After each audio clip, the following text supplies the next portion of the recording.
We're live? Yeah, I can't. the wrong button. Uh-oh. I can't see what's going on. Hello. Hold on. Are we? Yeah. Uh-oh. Sorry, chat. Yeah, we are. Whoops.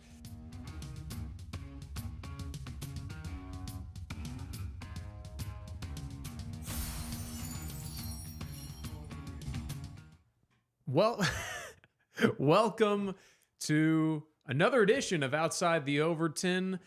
Zeb and I were kind of flying by the seat of our pants today. It's a little, he's got a baby coming. He's doing some tiling, taking care of some bathroom stuff. He's got a big next few weeks ahead of him. So, yeah, Malarkey says L intro. But, yeah, basically what we're going to be talking about today is Trump. And how blackpilling Josh vindicated once again. So Chat, W intro, chat. W intro. Don't be L intro me. W intro. Wide open, dude. Black pill Josh may be right. hey, I'm man, just kidding. I don't do it because I like it. I do it because it's true. Well, the Magtards have always been. I say that not as someone that's anti-MAGA, but someone that is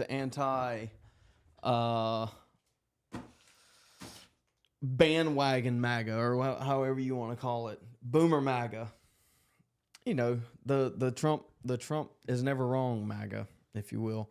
Obviously, I want to make America great again, but what comes with Trump? Who is going to make that happen?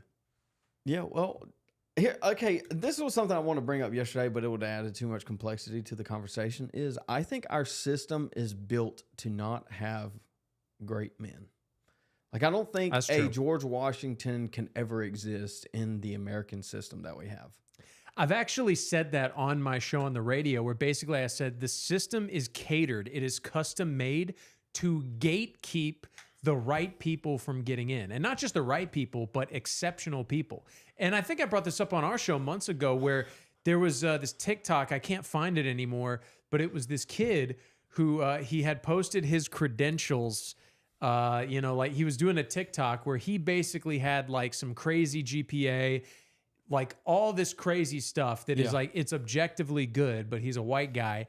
He not only could he not get into any Ivy League schools, he couldn't even get into like the bottom, like the next Coastal 14. Carolina. Yeah. He could barely, like the best he could get into was like some Podunk University from Wisconsin. You know what I mean? Number one party school in the nation, Coastal Carolina. Welcome to Myrtle Beach, South Carolina. Boys, I think that skit might have actually been fake.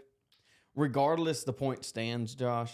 Our system. The video I was talking about, or the specific one might be true. But I mean, it could be fake, it could be true. Regardless, I think the point stands. Even if it is fake, the comedy mimics reality to an extent. Then he said L black pill. No, W intro, L black pill. I'm not a black pillar. I'm not a white pillar. I just try to see it how it is. I guess it would be the red pill, but that's just associated with so many other things now. I agree. And how is it, Zeb? Right now, well, let's say Stephen Miller needs to deport everyone that he wants to deport, and then he can get deported also. Well, I'll put it that way. Because a few weeks ago you were singing Stephen Miller's praises. What changed? Nothing. Oh, you just don't want him because he's Jewish? Yeah. Okay. Yeah, we just. Yeah, no. Stephen Miller's a Giga Jew, but at the end of the day, if we're gonna make America American, no Jews allowed. Sorry, Stephen. I like you. I like the deportations. I like the push. I like the push to get all of the illegals and the non-Americans out of here. But what's that meme? I'm sorry, but you have to go to. Racial black pill because your widow heart can't take it. All right, so what are we getting into? I think the title was, you mentioned something about tacos, and then Josh, I asked Josh what we're talking about, okay, because I've been unplugged. He called me on my way over here. I asked Josh what we're talking about because I'm unplugged. I'm tiling shower, doing a bathroom remodel. I don't have time to look at anything. And he mentioned something about tacos, Trump and tacos, and then told me something about Marco Rubio. And so I threw a thumbnail together with Mark. Have you seen the thumbnail? I did. It was funny. It was Marco good. Rubio with a sombrero. I was like, little Marco with a sombrero, just chowing down on tacos because he's a little Mexican and he's going too. Everybody's going. Having trouble with his credit cards, little Marco. Little Marco. But so what we have, taco. Did you get Trump. the video I was telling you about? No, we can pull it up here. Okay. You want to pull it up? Well, let's address what taco even means first. I mean, Go for it. we can get into that. I heard about it today, which is essentially... Did you text it to me? No, I did not. Okay. Basically, what taco stands for is Trump always chickens out. And that's all I've been saying. That's what I said on Wake Up Carolina. That's what I said on the Joshua Vandernoord Show, Saturdays from 7 to 9 a.m. It's basically like, look, I love Trump, and he needs to talk a big game, but that's all it is talk. And like he chickened out on the tariffs. This is an argument I had with Ken on Wake Up Carolina, where it was like, look, he saw how the bond market was going, and he chickened out. He panicked. And Kim was like, no. It was all a ploy to get China. And I go, no, it isn't. He goes, you think you know more than Donald Trump? I'm like, no, but that's clearly what it was. A few weeks go by, he goes, yeah, that's what it was. And so that's what's going on now. Is like now, I'm sure you've heard, the tariffs completely gone. No tariffs Are whatsoever. they actually gone? Because I saw something about in 10 days. The court shut down tariffs, said that he doesn't have the jurisdiction to apply tariffs or something.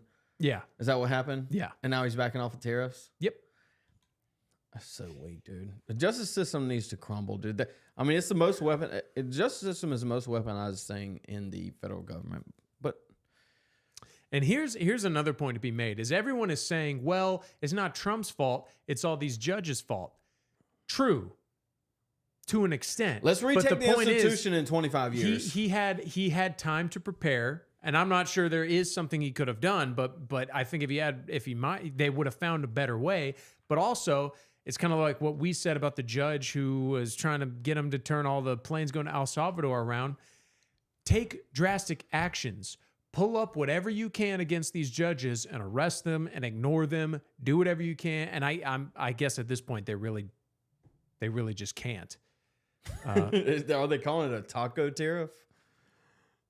Trump reacts to taco. Let's watch this real quick.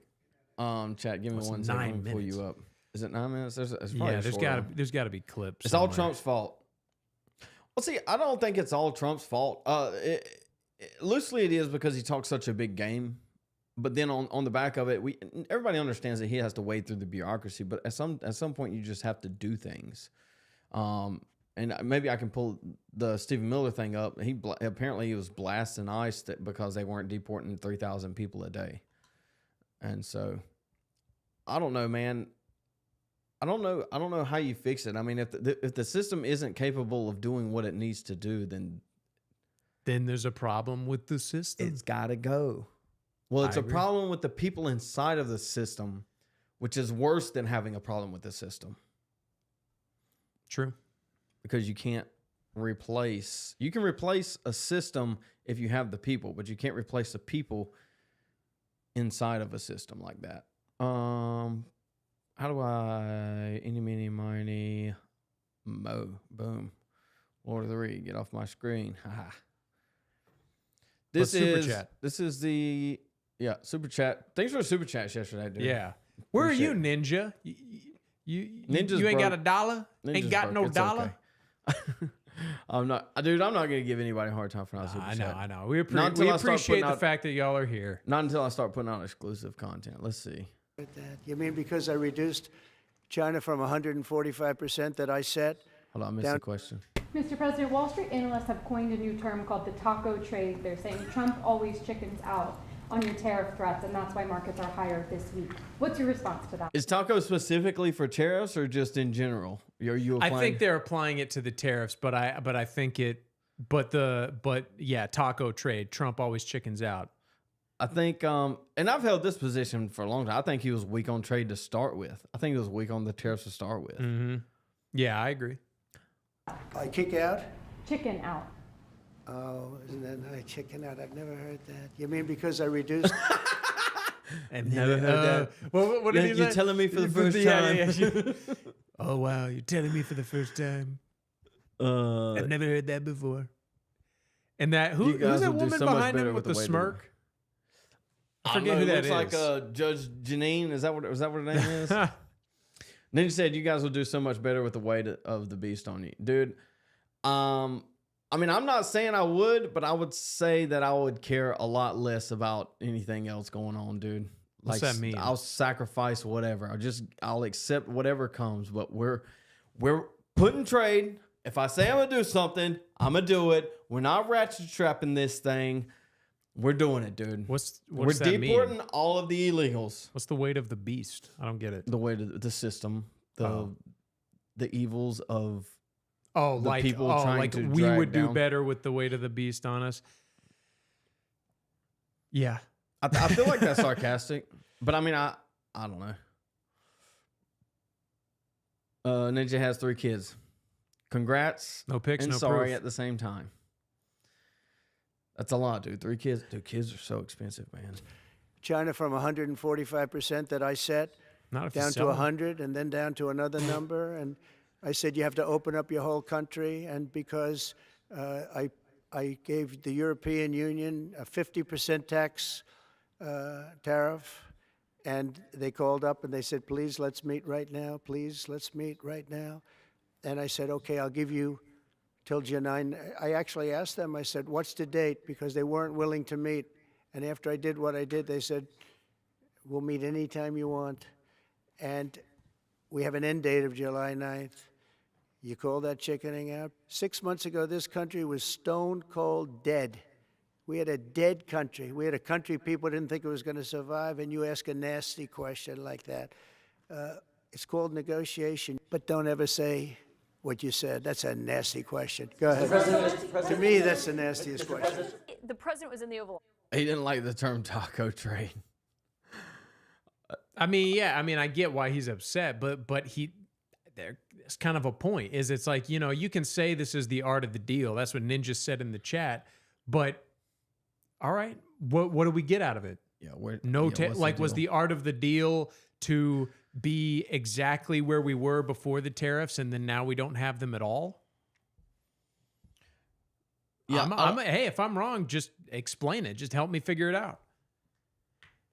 I mean, it seems like he was trying to leverage them for something, but we ended up not really getting anything. And I think tariffs should just be applied regardless of trying to leverage it for something. I agree with that too. I think we The said that purpose from of the the beginning, tariffs which matters. is it shouldn't be just to get them to come to the negotiating table. They should be implemented. Period. Yes. Yeah. Let's count the chickens now, not afterwards. Cope. Malarkey, if you're driving through South Carolina, dude, how far are we off 95? 10 minutes, maybe. Yeah. If you're driving up through 95, dude, and you want to stop in, well, you're probably coming from Asheville. He's probably Where not you going through going? 95. No, you're not going. He's probably going down through Chad, if any Columbia. of y'all are in South Carolina, run up and down 95, let me know. I'll get you a stop in. We can do a little. We'll get you some studio. Buddy's Burgers. Yep. He said, let's count the chickens now, not afterwards. I mean, I think the now matter is now not afterwards. Like, what's left? Reapplying tariffs? Well, yeah. It's like you can talk in all these like cute little sayings and stuff, but it's this is what was going on his first term. And I mean, not this specifically, but it's basically like this. Okay, here's what we're going to do. We're going to go hard. Oh, we have no deportations. Okay, well, here's why having 0 deportations or having like less than Biden did, here's why that's actually winning. And then everyone, and it's clearly not like it's clear. What the hell? It's clearly fake. This was a picture Clearly of some like indigenous chick. I don't know where, like Aztec or something. And somebody gave her blonde hair and white skin and blue eyes. That's funny. I was gonna find something on X. Chat, is there anything y'all want to talk about today? How about Elon Musk and Trump kind of separating? You know much about that? Yeah, I mean, I don't know about a bunch of the jibber jabber, but yeah, I've definitely heard that Elon is officially leaving. He doesn't approve of the big beautiful bill. Oh, he said he it has to deleted be, it. Oh, did he? No, this is something else. Somebody deleted it. I don't remember exactly what that tweet was. Anyway, sorry, I was looking at something else. Yeah, so Elon Musk, I guess he just understood that his time's up with the chat. What am I thinking? Doge. His time's up with Doge, and so he's going on, and he's kind of moving on. Josh, he understands that he can't force Congress to not spend money, or the Senate not spend money, or the president to not spend money. And what the money we do save, we get a big, beautiful bill. Big, beautiful bill. But I mean, I think at the end of the day, saving the money, Doge was a good idea, I guess. And it did some good, but in the long term, grand scheme of things, it's quite literally not possible for the country to get out of debt. Yeah, it was a 20-day limit. 120-day limit. Yeah, I mean, it's time for him to go, but I think at the same time, there's an understanding that Doge can't do anything else. Like, they've done as much as they can. Yeah, and the kind of corruption they were looking for, like rubber condoms to Zimbabweans, like there was only so much of that going on, and then most of it is the military budget and what's the other one? What's it called? Subsidies. There's another word for it though. You know, Grants? like Loans? Social Security. What's the word I'm thinking of? I can't remember now. You know what I'm talking about, though, no? Basically, like all the money going to Social Security, Medicare, Medicaid. Oh, they updated the payment system. Yeah, no, I'm not saying Doge didn't do any good. They definitely did. I think but they're at a point now where, or at least Elon, it wasn't a miracle pill. It wasn't a miracle cure. Yeah, I mean, we didn't find a couple $1 trillion laying around. I mean, updating the payment system is significant, especially if it was actually what they said it was, where it was just a file room set up in a basement that they had to pull up out of 10 stories or something crazy like that. Did you ever see that video? The Social Security, like mine? Yeah, it was crazy. Which I thought was, I mean, that's pretty crazy. But Doge has definitely done good. Chat, we're going to try, Discord's gay. So we're going to try Telegram. I'm going to post a link in the chat here. And if y'all want to check that out, that would be fantastic. 1, 2, it's also in the description if you want to catch it there. We can post everything from just not crazy stuff. And then I'm going to slap a Zoom up there here in a little bit if anybody's interested in zooming in. Malarkey, you can do it while you're driving. Just don't look at us while you're doing it. Deal? Or do. Deal. All right, let's see. Chat. I'm going to go ahead and post Zoom. If anybody wants to jump in, y'all can. If not, then me and Josh will keep talking. What was the Marco thing that we were talking about earlier? Yeah, I was going to say we should What's the whole point of the sombrero? Well, the sombrero was your idea just because we were talking, like the taco thing didn't have anything to do with Marco Rubio. Marco Rubio basically came out and he had this whole spiel about how, about the 2 diplomats from Israel that were shot and killed and basically why we need to support Israel at all costs, no matter what. From the river to the sea is anti-Semitic. It's a call to violence. Oh, for all sure. that kind of whatchamacallit, shigamagum.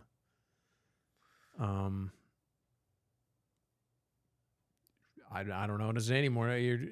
What was I gonna say? I wanted to bring this up. Here, chat.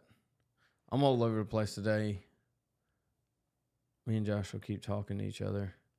This is all right. Everybody knows who Lindsey Graham is, right? We all know who Lindsey Graham is, but this guy is running against Lindsey for his Senate seat.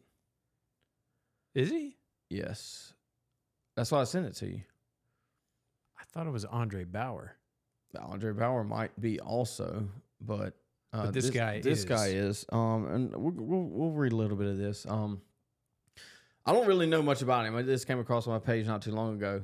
He says, I'm a constitutional conservative running against Senator Lindsey Graham in 2026 South Carolina U.S. Senate race. I've dedicated over 2 decades of serving in our nation in the military. Over 20 years of fighting, bleeding, and sacrificing a limb for America's freedom. Now I'm calling on you to join me in a new battle to protect our country from the global military-industrial complex. Together, a unified national mandate. We can defeat the warmongering neocon Senator Lindsey Graham. Stand with Team Murphy. So this guy's name is Thomas Murphy. Lily Gaddis asked him, what are your thoughts on Israel's fifth column in our country? He said, Israel exerts undue influence over U.S. politics, media, and policy, prioritizing Israel's interests over American ones. That's not a stance I support. America first means that Americans' interests should come first. I was born here, served my entire career in the U.S. military, and will die here if I have anything to do with it in the U.S. This is arguably one of the most divisive subjects in current public discourse. Okay. Well, that settles it. He'll never win. Hold that thought, because I have a take too. Chat hadn't seen it yet. She basically then followed up with, do you support legislation to protect Jews from anti-Semitism? He responds, or she quote tweeted this tweet, and he didn't respond to her. So this tweet is one that says, this is back from October of last year, I guess, which was about a year from October 7th. So as he said, I find it deeply offensive when Kamala Harris compares her political opponents to Hitler merely because of their disagreement. Hitler orchestrated the murder of 6 million Jews, while Trump has taken measures to enhance the safety of Jews in America. The anti-Semitism emerging from Harris's campaign is truly appalling. Donald Trump's own daughter Ivanka converted to Judaism, and his grandchildren are Jewish. This rhetoric coming from Kamala Harris is dangerous and must be condemned by the Democratic Party. All right. Did I read that in italics correctly? No, you did good. I liked it. Okay. So, I mean, a little bit of good and bad coming here, from him. You get a little bit of politician, and then you get a little bit of not politician, or maybe it is politician. Who knows? Basically, my question is, this is from October of last year. This is his current campaign. My question is essentially to you, and I may know your take. I asked basically the question. I didn't ask it. I stated it, but it is a question. Take the incremental win. Don't damage campaign intentionally. This is one big game we play to win. What is your take on? Do you think pushing this in the face of a response like this is worth it? And keep in context, we're running against Lindsey Graham. That's a good question. Obviously, you know my answer. So, yeah, I would say that I would assume that yours is that it's okay. It's acceptable for now. I would. I would say. Well, I said take the win, right? Yeah. So I said take there was no point in incremental win. Yeah, I would say there was no point in quote tweeting this and pushing it beyond getting a palatable answer, to use Josh's term. Okay. So here's what I'll say. A big part of the reason that we never win is because we get the same thing over and over and over again. But what happens is we get the same thing over and over again, and then the rhetoric changes. You know, you get someone like Donald Trump who says build a wall. We all want a wall, but none of us were asking for it because none of our leaders were telling us that's what we wanted. And you know, like all your basic baby brains were accepting you know, like people like John McCain, who was the other guy? Mitt Romney. You know, they were okay with that. We weren't demanding better. So a part of me is like, we need to demand better than this guy, but also these are just two little tweets and I don't know enough about it. So maybe we could, I'll give him a chance. You working on getting Ninja in there? Yeah, trying to get Ninja in here. How do I add him to? I see him. Boom. Hey. Wow, you got a big head. Your head's huge on screen. What's up, dude? You're not how I imagined. Can you hear us? Yeah, we got audio. There's probably a little bit of a delay here. Mm. A slight one, yeah. What's up, brother?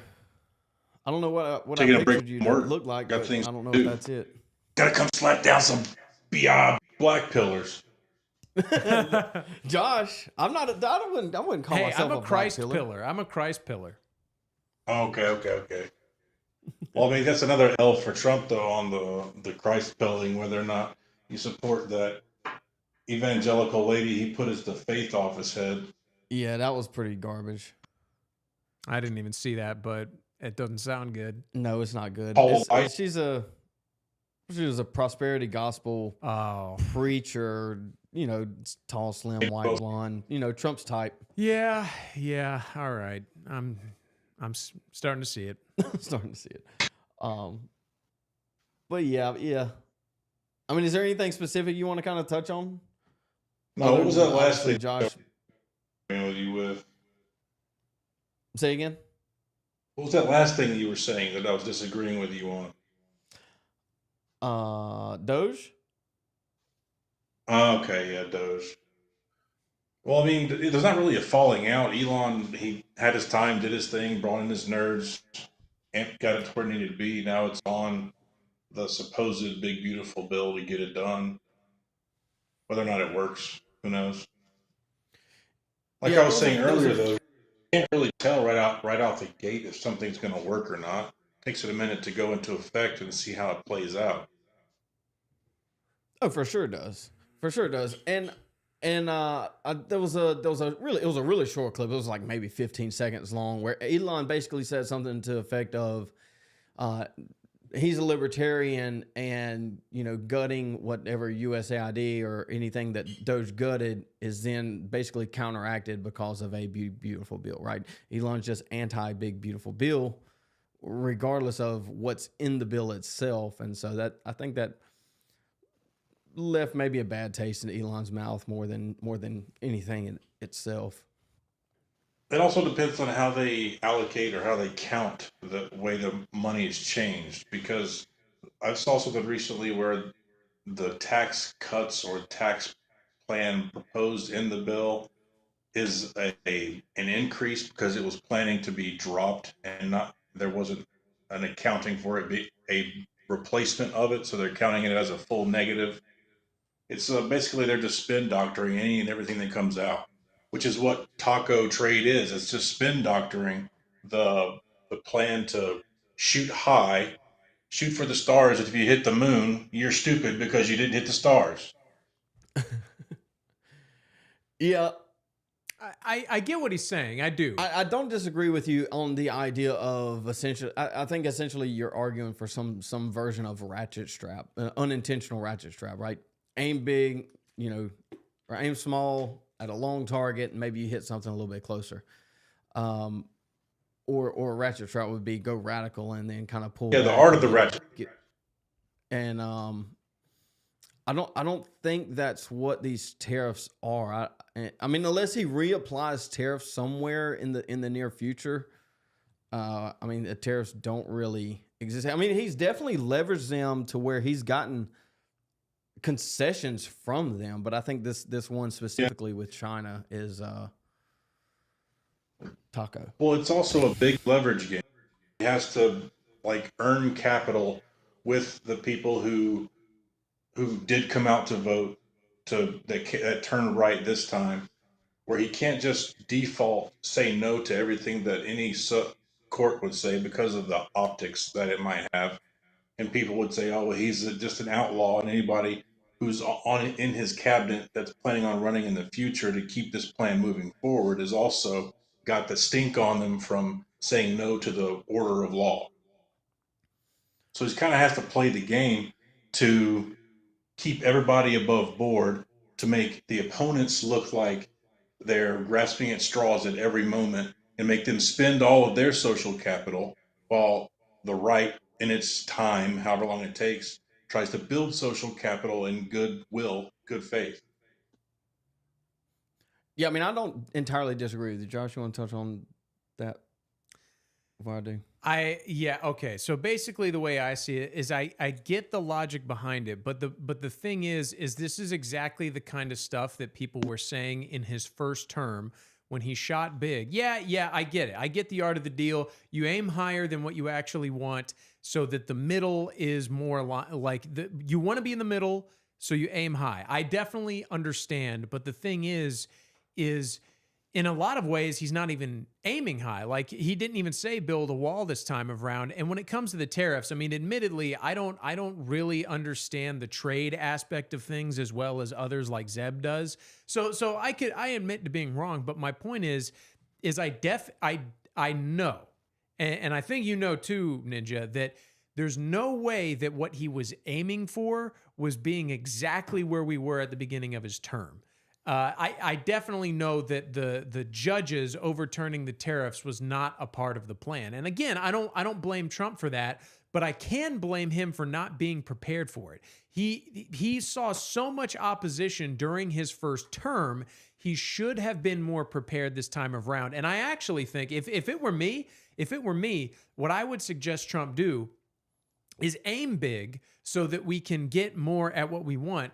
But aiming big doesn't look like aiming big for a moderate. It means going after the party itself, like basically saying, here's what we're going to do. And if Republican senators stand in my way, they're standing in your way, and we're going to primary them. We're going to destroy our own party Well, they for did the sake that, of winning. Josh. But no, he didn't. To Massey. Well, yeah, okay, yeah. To Massey, This is the exactly. problem. Do what he was doing to Massey To everybody Lindsey, else. Yes, Yes. exactly. That's what he needs to do. And again, yeah, is it big? Is it bold? Yeah, but that's what we're asking for. That's kind of what he promised, even if it's not what he said he was going to do. Yeah, I mean, I don't entirely disagree with you, Ninja, and I don't disagree with you in the context of this system. And I talk about systems a lot. I mean, I've sold businesses because, I mean, that's what I do. I do operations. I like to look at things and see how they operate and try to break that down. And so this system is built, again, we were talking about, is built so great men can't exist. You can't create great men inside of this system. And a lot of that goes to this idea of term limiting presidents and having to run every 4 years and having no long-term appeal to a common goal throughout a significant amount of time without being obstructed by a different party. And so this is what has to happen is Trump has to play a little bit of nice ball, if you will, and kind of cater down his want-tos, the things that he wants to do for the sake of a longer term goal. And so you're making concessions on the front end and not getting anything done on the back end because it's almost always going to be cut off by the time it even gets around. I don't think anybody could have expected the scale and the amount of floundering that these leftist activist judges and everybody else is willing to do. It's like they're so willing to step out on any ledge and completely cut their own legs off potentially, and it's the amount of social capital, the amount of influence peddling that they're able to swing. They're burning it all at both ends of the candle, and you have to concede that as much energy and influence that they burn, it will get them something, but just not as much of a return on the backside. I think they have deep numbers, man. I don't know if they can burn up that social capital. It appears that they are doing that in the way of reversing DEI, ESG, at least as a visual thing. But I mean, even on, I think there was a report or two coming out yesterday or day before where they were talking about some of these colleges specifically were taking this DEI thing and just essentially rewording it, right? The left they rule language, and so what they do is they skirt through things. Say again. That's a communist 101 in the playbook, is just to control language, manipulate words. Yeah. That's what the anti-Semitism word is all about. Yeah. Dude, I appreciate the beer, man. The thing looks good, dude. Mine's thin on the sides. I'm going to try to grow it out later to fill in. Give me a little Rogan so you going on. Try the whole, the whole Orthodox showing the mane off, Oh, yeah. It looks good, dude. Yeah, that's all I got. I'll let y'all get back to it. Hey, I appreciate it for the call in, brother. Appreciate the call. Nice to put a face to the name, Ninja. Yeah, man. Yes, sir. Good deal, man. Oh, man, that was a good call in. Good Zoom. Yeah, that was fun. I enjoyed it. Went well. Ninja, cool dude. Kind of jelly of the beard. Maybe I'll go Orthodox. Is that what you have to do? You have to go Orthodox before you can grow a beard? That's a prerequisite. Chris B. Yeah, I can't. Yeah, Ninja. That's why I can't be an Orthodox. I just can't grow a beard like that. I mean, that's the rules, right? No. If you become Orthodox, then you get the beard. Then you get the beard. Is standard issue. Yeah, exactly. That's what that oil is. You anoint yourself with it, and it grows. Slap a little Rogaine in the holy water. Chris B. just got here. We're talking about Trump not accomplishing anything. Yes, we are. Josh is. I mean, I think. Here's what I'll say. Let me see if I can put it like this.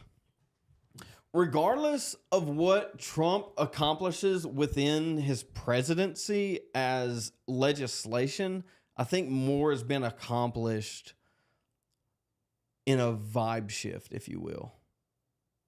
The shifting of the Overton window, not directly attributable to him, but to his likeness, if you will. He was the catalyst. Yeah. I would say so. And yeah, I agree. However, what concerns me is the active takeover, basically trying to get people to redefine what Trumpism is, to basically take what Trump said in 2016 and reshape it. Not only reshape it, but reshape him into the establishment's image and likeness. The establishment is willing to change its rhetoric every so often, but at the end of the day, there's a big ass dog in here. At the end of the day, you're going to get exactly the same thing. What you got, you're going to get war with Iran. You're going to get all these wars. Dude, your breath stinks, dog. I'm glad I missed that. This is Zeb's horse. Oh, nasty. He's got arthritis. And then he said, "Ortho makes it come in full." Yeah, Josh, I'm converting, dude. I just need a beard. That's all I need. Just need a beard. I just need the sides. I thought about just shaving it all and rocking just a mustache. Do you know who Mari Emanuel is? Do you know who that is? I've heard the name. He's I watched some of his sermons. He's a really good guy, but he's got like all this wizard garb. I think he's Eastern Orthodox. Maybe Ninja knows who he is. I like that guy. He does talk a lot about like doomsday prophecy, which I'm not crazy about. Like I feel like every church I go to these days, they just revelation. I'm like, God, can we get? Geez, I think that's a nature with like dispensationalism too. Let's think. All right, so let's play with this for a half a second. Mari is his own thing outside the church. So dispensationalism has this idea that Jesus is coming back soon. Josh, if you knew something was ending really soon, would you try to build something worthwhile? I mean, if you think about it, the answer is no. But even if you don't think about it, the psychological effects of saying, "Oh, Jesus is coming back before I die, so what's the point in providing my children with anything meaningful?" And I think that's what we've seen is this psyop, if you will, this usurpation of Christianity into dispensationalism has led to a destruction of tradition because Jesus is coming back, Josh. He's coming. Yeah, don't he's worry coming back about it. tomorrow. Yeah. This like he's definitely coming back in our lifetime. Therefore, you know, you don't need to worry about the future, basically. And we're not called to worry about the future, but we're not called to act as if it doesn't exist.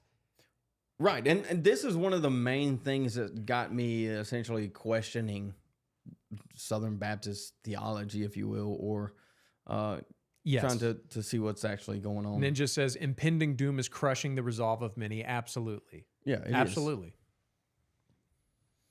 Yeah, I mean, impending doom and or Christ coming back, right? These are the things. I mean, the whole Left Behind series was catered towards, you know, we're not going to make it, so why do anything? You know, we're just going to get called up and not be around during the tribulation. Exactly. I don't, dude. I'm gonna be honest with you. I don't know if I'm a-mill, post-mill, pre-mill. I don't know. I don't know the answer to that, but I don't think eschatology should. This should come as no surprise to you, but I'm a partial preterist. What does that mean exactly? Oh, you don't know? It's basically that, like, honestly, it's been so long since I've researched it, I kind of forgot myself. But basically, I don't believe in the rapture. That's the main thing. That You don't believe in the rapture. no, I do not. Crispy says every generation says Jesus is returning. Yes. Very true. Well, I will say this. Jesus is returning Yeah. soon. What is soon, Josh? That's really relative here. Soon is carrying a lot of weight. It's a load bearing soon. Load bearing soon. Rapture is evangelical fairy tale. I agree with you, Ninja. I'll have to I'm not It did not it did not exist theologically, I think, until the 1500s. really. Yeah. Again, I'm not sold on any type of eschatology. It has to do a lot with, and the thing that kind of, the domino that kind of got me there was it talks, like a lot of what Jesus talked about at the Olivet Discourse, you know, when he preached on the Mount of Olives, he said, this surely shall not like happen. And like It shall not pass until a generation. Well, it says some of you will still be here. And I tried to get around it, but basically I don't think there's any way to get around that he was talking literally about some of the disciples there. And that the Olivet Discourse, that's something I remember, was it wasn't referring to the end of days, but to the destruction of the temple. Yeah, I mean, I've heard that take. Yeah. And again, the second coming, some preterists say that it already happened. Some say that it hasn't. I think it hasn't. Like, I think that basically what partial preterists, the vein that I kind of fall into, believe that all that there is left is the final resurrection, where it's over and everyone will be resurrected to be judged. And then those who are judged wrong. So you basically believe that when you die, you wake up at judgment. Like there's no straight to heaven. There's no. I lean that way. I'm very unsure. It's kind of like it's like a coma limbo. I've seen things. Here's the thing. This is what I'm content to say about it. Is it's a mystery, and because that's a good position. what we are. Here's what we're called to know. Here's what we're called to know. Jesus Christ is the Son of God, and he died for our sins. What happens to us after we die, we'll know when we die. And that's really all there is to it. And I'm content to say, look, there's definitely things that are worth knowing about the end of days, but obsessing with how it ends, when it ends, this is not a godly thing. This is not what God calls us to do. That's what I think about it. I agree. All right. But I do think the end of days, like the eschatology thing, right? That's what woke me up. I do think it can be kind of leveraged and used as a pill to wake people up to kind of what's going on. Hey, stop, resting on your morals, if you will. Yeah. Let's get up and do something. Yeah. And this is a conversation I was having with my dad recently. He was because he's been kind of leaning towards my view of Revelation, but the thing that he gets hung up on is he goes, but Josh, what about, I mean, the prophecy that says Israel will be remade in a day. And that's what happened in 48, 47, 47. depending on who you ask. And I tell him, I was like, look, God knows about the prophecy, but so does the devil. And the way I see it is Israel will be remade in a day. Jesus says it, Paul says it. The new Israel is referring to the church. It's referring to the body of Christ, not the nation of Israel. And I think that Jews use it to their advantage, and Satan uses it to advantage to trick Christians into misinterpreting Scripture. Yep. This is where Ninja comes in and says, that's why you lean on tradition for interpretation of Scripture and authority. And I honestly, I can't even blame him for that. I don't think we disagree. I don't think we disagree I don't on think that point specifically. The church is the seat of God. Yep. There is no magic blood. Right. The church. Yeah, we agree. The church is Israel. What does it say? Genesis 3. There's what was the it? seed of the woman will crush the head of the snake. There's no holy hemoglobin.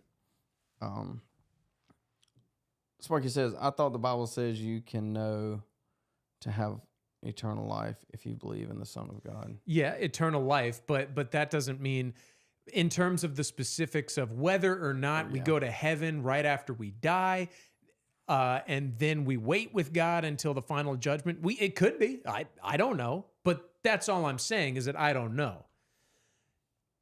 And if someone, if a scholar came to me and he showed me beyond the shadow of any doubt that yes, when you die, you basically are non-existent. You almost go into this coma-like state until the final resurrection, where then you are judged.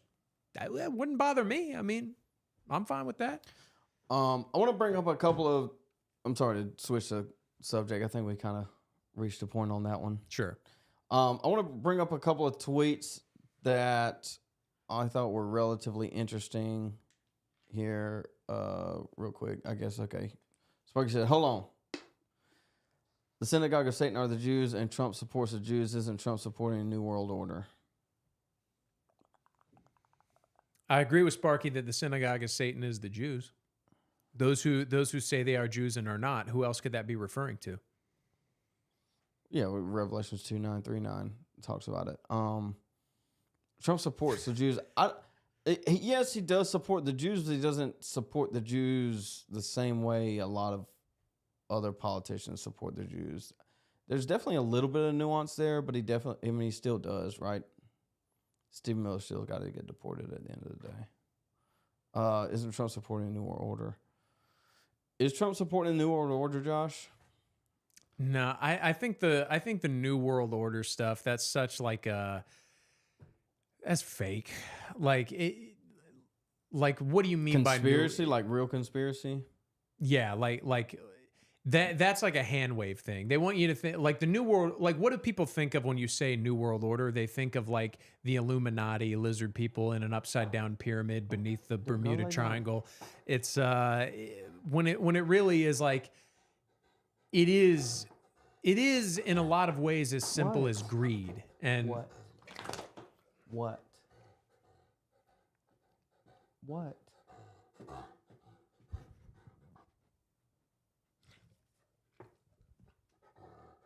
This dog's tail can put an eye out. Ninja says, what's a toll house?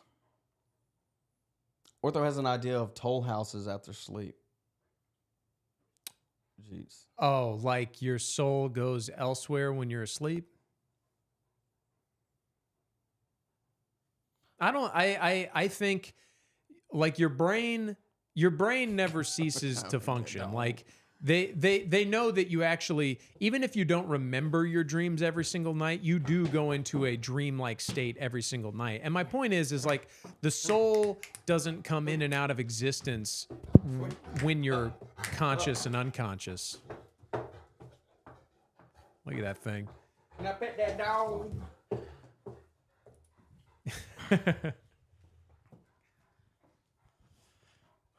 You know what that video is? It was Can a I pet bear. that dog? It was a bear. Can I pet that Okay. dog? Oh, No. that's Can I hilarious. pet that dog? New World Order is one world government that isn't that what the Antichrist brings in. Yeah, but there's a hard connection there that Jeez. All right. Get away from me. I mean I think a New World Order is inevitable regardless, and then the Antichrist is inevitable regardless, and so it just is. Right, we were talking about the infrastructure and the technology for people to explore and colonize. Well, when they explore and colonize, they give that technology to those that have been colonized. And then what happens, Josh? The colonizers then uses that technology to then invade the countries that have been colonized because they don't deserve the technology. It's like undeserved wisdom, if you will. So they abuse it. Right, and so I was about to say something. I'm going to say it anyway. No, I can't say that. Listen, Josh. Adam was given dominion over the animals. Okay? We're talking about Genesis 3, Genesis 6 yesterday. We're talking about Revelation. We're talking about the end of the times, eschatology. You know, we got to go back to the beginning. What's up, boys. baby Uno? W's in the shot. W's in the shot. I'm gonna have to leave you in half a second. You can talk to Ninja. Wasn't who with and EU almost the world government recently? Yeah, really, really closely. I think to Trump's credit, Josh, I'm listening. I'm listening. Josh. Yeah. I think Ninja has a point here. Trump kind of slowed that down, if not stopped it for a little while. The domination of the UN, the EU, the WEF, the World Health Organization. I think so. After Operation Jab Everybody, what was that called? Our the needle jab? COVID-19? No, I want to say Fast and Furious, but that was Obama's thing. What was Trump's thing where he was trying to speedy out the vaccine? Operation Warp Speed. Warp Speed. Wow. Josh, Ken asked you on the radio show the other day about your position on that. I got to step out for a half a second. Tell chat about your take on that. On the vaccine? Yeah, kind of, I guess, take them through the question that Ken asked you and then how that conversation went. I don't really remember. Basically, the question was, how do you feel vindicated now for not taking the vaccine and being fired, and kind of the follow-on questions from that. Okay, I can. Where do you got to go? 10 seconds. I just got to grab something. 10 seconds. All right. Hold on 1 second, Chad. Let me grab my utensils. My managerial utensils for the show.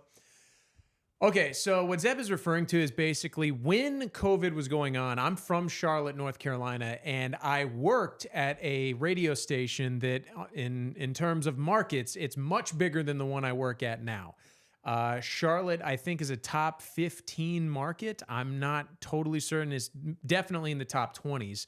But basically, what happened is I worked for a company. It was a conservative political talk show, but it was owned by a company called Urban One, which basically owns a bunch of like black radio stations. Like,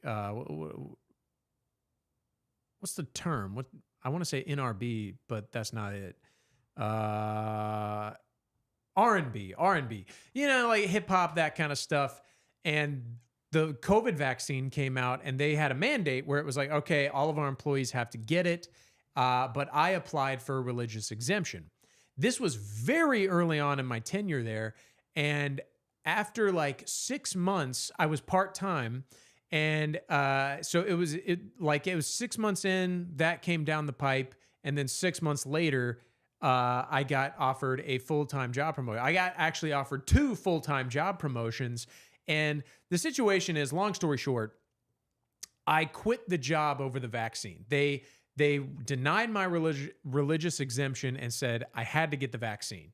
And I'll be honest, there was definitely if in hindsight there was definitely a racial component. It was an all-black company, and I knew one of the ladies on the hip hop station, really sweet lady, but she was Christian. She applied to get religious exemption and was accepted, black woman. And I even asked the HR lady, I was like, well, why is she accepted and I wasn't? She was like, you're not at liberty to ask me that, and I'm not at liberty to tell you. So basically, welcome back, Zeb. And that wasn't long at all. But anyway, I ended up not taking the jab and quit my job over it. And I do feel vindicated. I mean, I do think that was something that people needed to take a stand on. It was a really tough decision for me because, I mean, objectively, like, I am in a lesser market for it. I mean, I'm grateful to be here. I think the God definitely worked it out for the better. But like on paper, that was definitely a step down. And I think that if you took the vaccine to save your job, you're a pussy. You're a coward. Let's see. Nah, Lightspeed was near miss. What were y'all talking about? You brought up Another direction Lightspeed before you left. slows approach to initial target. Yes. Yeah, this is correct. Take a shot? I think Josh answered that question. No, I did not. Neither did my wife. My wife was pregnant at the time. So she couldn't take it. No, she could. They wanted her to take it. Did she? No. And Good for her. she works at private practice, but she's in the medical field, and like everybody at her office had it, like they mandated it. Mm-hmm. And so we kept pushing this, and I was like, don't say you're not going to take it. Just don't. And then it kind of blew over, and I think like her and maybe 3 other people ended up not getting the vaccine. So completely vindicated, dude. Completely vindicated. I guess on top of that, you know, I don't want to dox anybody, but I had a fixer, as in someone on the inside, no one I knew personally. But I had heard of a person that was basically giving away shots. They weren't doing it, and you know, or yeah, exactly. But by the time I needed it and got in touch with them, they had chickened out, and I was like, please, motherfucker, like help me, and they were like, can't do it, I'm afraid, and I was like, yeah, son of a probably. bitch. Then he said his kids alive clearly didn't. Yeah. Chat. To note, I won't be here tomorrow. I will be in the hospital. Wife is going into labor at like 5 a.m, so that's going to be fun. It'll be a How's fun she doing couple now? days. Huh? How's she doing now? Good. She's waddling. You know, if you ever seen like a really pregnant, she's probably watching the stream right now. You ever seen a really pregnant lady? Let me show. I'm gonna show you what they walk like real quick. I'm gonna pull this up and I'm gonna show you what they walk like. Is he gonna be And like you're a gonna penguin laugh. or something? No, Josh, you gave it away. I did. Oh man, I was going. That was the Chad, I was first gonna thing that pull up popped into my head. a penguin video. My bad.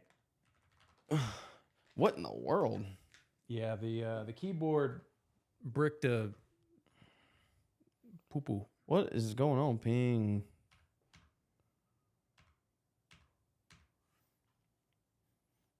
Something's wrong. I gotta fix it. I think the Bluetooth in this studio, there's too much Bluetooth or something, and it's interfering with each other.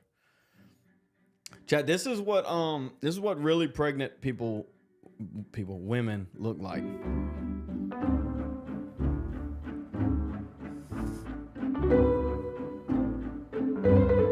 No. I'm gonna say it's funny, but it's not funny. Like I know it's Josh. So I was 260 at one point, and I was like, dude, this is exhausting.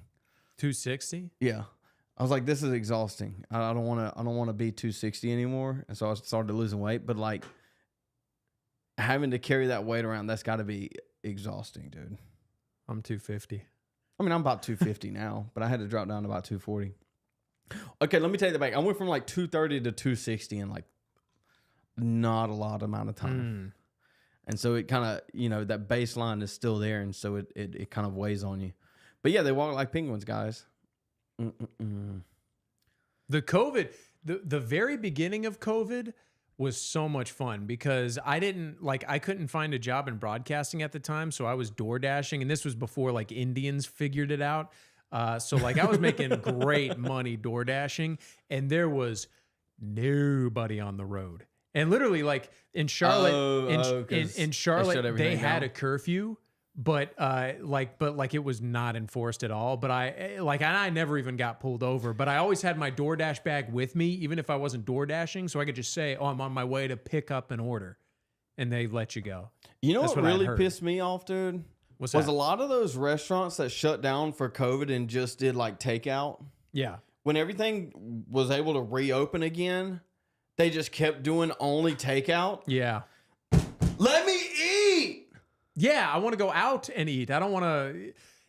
I'm not a big Chinese food fan, but I think they realized that they could cut their overhead costs. They didn't have to pay waiters. They could lower the cooking staff. They didn't have to clean up the building. And so they were still getting these orders in, and their profit margins were probably higher. They probably made, I don't know, probably something comparable to what they were. And they were like, no, we're just not opening anymore. And then it took like 3 years for normality to get back. Don't give those Chinese a way to save money. They will take it. Thank you, Sparky. Thank you. Did you guys wear a mask and PCR? No, I didn't PCR test. Was that the one up the nose? I think I wore a mask twice because I had to go into a doctor's office to see my grandma. I had to go in a nursing home or something to see my grandma. That's about it. Which is the PCR I test? I didn't wear a mask in a Walmart or nothing. I mean, if I got kicked out, then I just wouldn't go back. I had to wear a mask to work, but it was basically like no one enforced it. So I had like a little do-rag thing that you just pull up, and I literally I did have to take the PCR test, which is the one up the nose, because during COVID we did fly somewhere, and I had to go to the hospital at one point. And I took a saliva test. Is that the one they stick it in your cheek? The very first one I got when I went to the hospital, I don't remember this getting nurse those was scratching my brain, dude. It Yeah, was a nah. Q-tip like this thick, and she got it down to like the other Q. I was like, I felt it next to my eye, man. She got up in there. And then he said, never got a shot, test, or mask. Had funny arguments with a few restaurant managers owners. Yeah, dude, the restaurant. Okay. Let me tell you this about restaurant owners and managers. Because one of the businesses I ran, we did indoor digital signage, like indoor billboards. We would take TVs, I don't know, like 42, 41, 43-inch TVs, go into restaurants and kind of slap them on the wall in the corner, and then sell ads on a rolling cycle. And having to deal with these restaurant managers and owners was the worst part. They were all retarded. They're retarded, every one of them. And then you have to deal with these people and try to communicate with them. And every once in a while, they'll try and get like aggressive. And I'm like, dude, I'll just come get my TV. I don't want to deal with you. Like, I would just match their energy. They would get aggressive. I was like, okay, I'll just come get the TV then, dude, and not pay you your money. I'm literally paying you to let me have a 3x3 inch on the wall. I'll just come get the freaking TV. I don't want to deal with it. But dude, they were so hard to deal with. And I would go to some restaurants, right? And I would go like annually to check in, and they would have like the manager would be there and the owner wouldn't be there that okayed the TV to go up. And I would be wearing my shirt with the business logo on it, have a business card and everything else. And like, I don't know that that's your TV. I can't let you fix the TV that's obviously broken. It's like, let me do the thing so I don't have to drive 2.5 hours back. That's funny. But no, they're just, the restaurant, I don't know. There's something about them, dude. They're like arrogant, but in a bad way. They're retarded arrogant. That's the worst. There was one time, like sort of towards the tail end of COVID, I was working for Amazon delivering packages in Charlotte. Really? And yeah, and it sucked. I was only there 3 months and they fired me.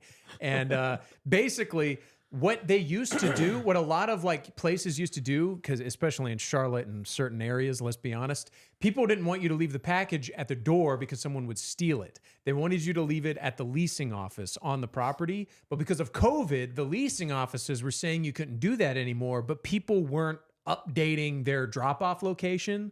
And the app you get on your phone is like space sensitive. So what I would have to do if I was going to deliver them properly is I would have to go to, for every package, like 50 packages in an apartment complex, I would have to go to the leasing office, take a picture, swipe that I had done it, then go to their apartment, then go back to the leasing offices and do that individually for every single package. Brutal. So what I ended up doing is I would stand outside the leasing office and I would just do every single package like I was leaving it there. Like I would just do it outside. I'd come in with a box, and then the person in the leasing office would be like, "Oh, you can't leave that here."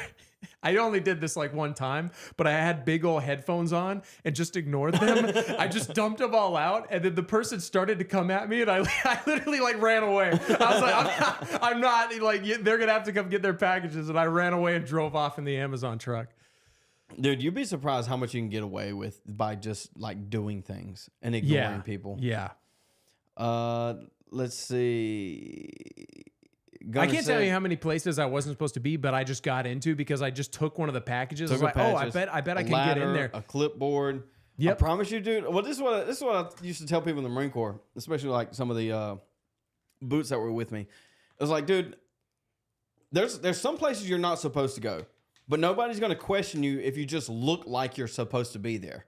Like, don't look sketch. Don't look like you're wondering what's going on. Just act like you're supposed to be there, and nobody's going to question it. No one. Simplest thing ever. Get yourself like a reflector vest. You can probably even buy an Amazon vest off Amazon. Get a package sent to your house, retape it. If you're going extra, and then so far, just carry an Amazon package under your arm, and in your other hand, just have your phone, and then just head down, just walk through, and see how far you can get. Yeah, move with a purpose. Act like you're supposed to be there. You ain't even got to move. Just stand there, relatively confident. Even if it's a fake confidence, dude, it comes off like no one wants to have any confrontation. People avoid a confrontation. Even confrontational people don't really want to have confrontation most of the time. They do it out of necessity, and sometimes they're just good at it. And so if you just act like you're supposed to be there, look like you don't want to be confronted about anything, then people just leave you be. Ninja says they always test him via colon. Ugh. Yikes. Sorry about that one. Buddy. By request. Chris B said, Black Americans, Democrats, and the elderly easily believe the whole COVID thing. Yes. Yes. Yes. I mean, they're very deceptive people. I mean, all of those groups. I mean, but you could apply that to, groups across the board. Excuse me. Easily deceived. That was somebody mentioned something else earlier about Tuskegee experiment. Where was that at? Oh, Sparky did. A lot of blacks in the U.S. were duped in the COVID propaganda. Looks like they didn't learn from the Tuskegee experiment. Yeah, I don't know how you have trust in the system at this point. I mean, obviously, a lot of people woke up from COVID because of COVID. But even before then, it's like it didn't take me COVID to recognize that these people don't want what's best for me. Right? I saw a post yesterday. It was 2 gallons of raw milk. And the caption on the post was, I had to drive by 3 liquor stores and like a candy store or something to get this raw milk because the government cares so much about my health. Like, they obviously don't. If they actually cared about your health, all of this liquor would have been banned by now, and or extremely restricted. But it's not.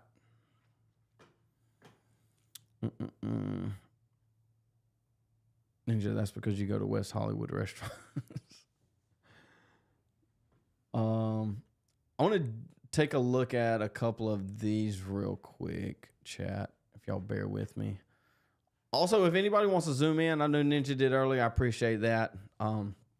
Just let me know, and I'll throw the link in the comments again, and then y'all can call in from there. But till we get there, this is I already posted it. Cody Justice, go check him out. He's he works with Michael Spangler and does some of the book press that they have going on over there. But this is me spreading my culture to see how they like it. Holy shit! You see it, Josh? That's really good.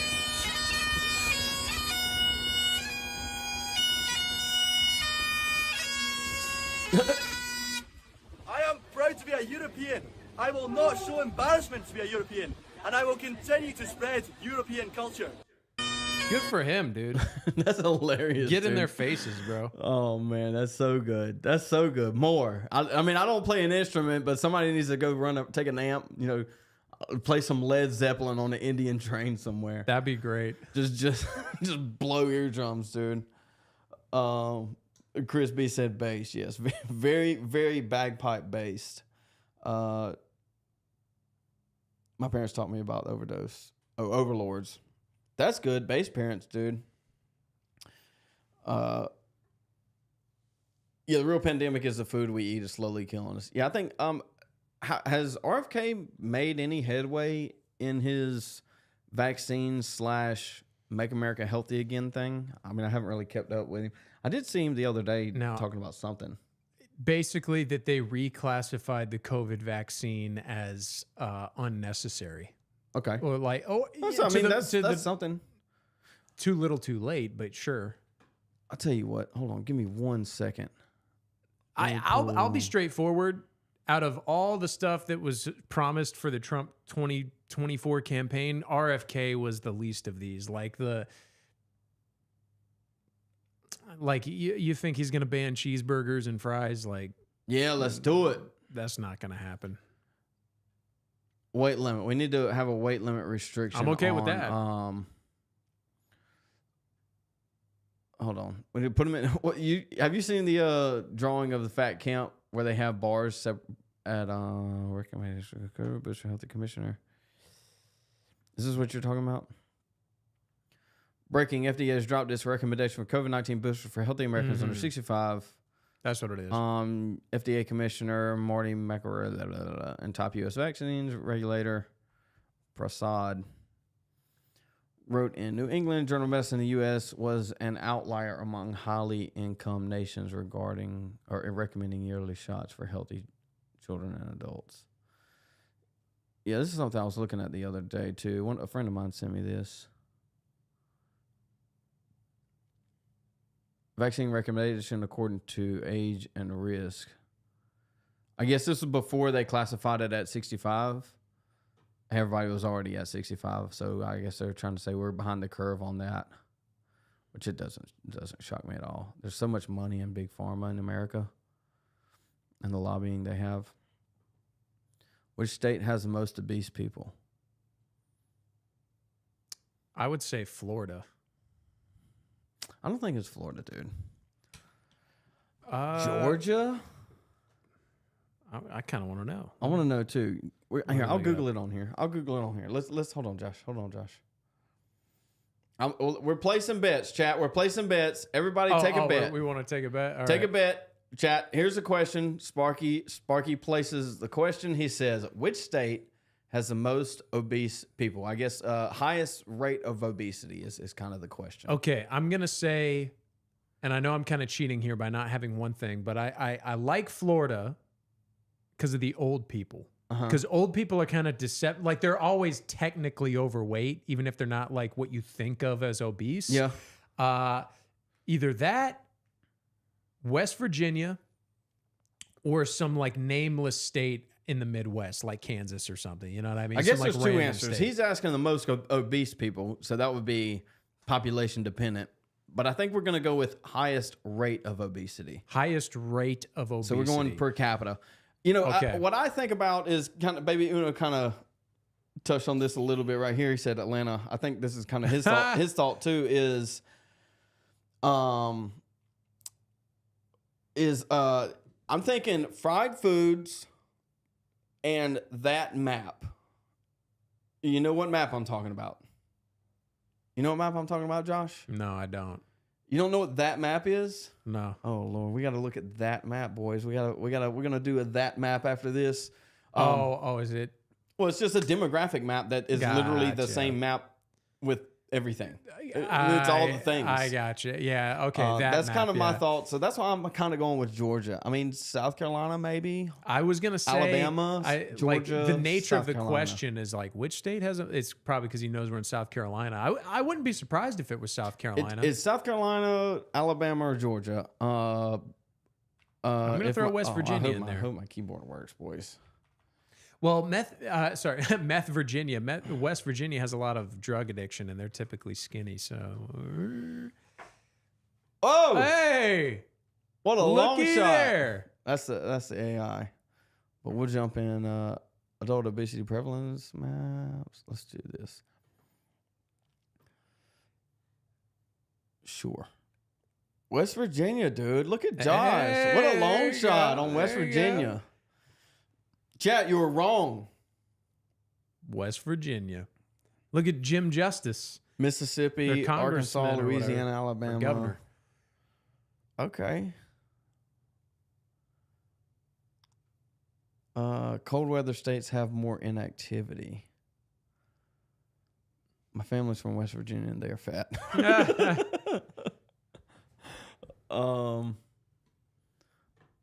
The people in Oklahoma are large. Is Oklahoma? Yeah, Oklahoma's towards the top. Iowa's kind of out there, I think. Indiana, kind of a little bit out there. I don't think I would have guessed those two.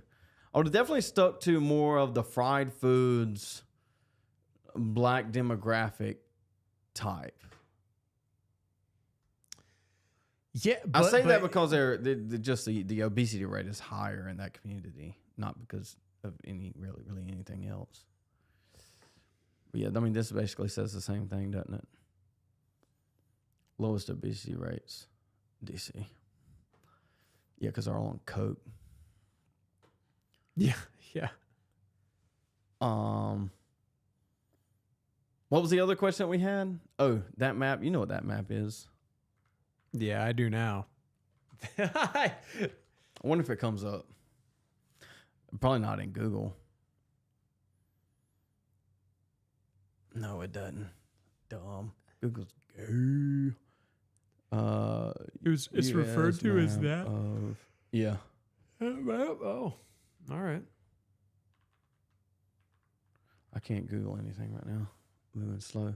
See, chat. If you notice, I don't know how much. Can y'all see? Yeah, there we go. Now you can see a little bit better. Jennifer and Holmes stay to win.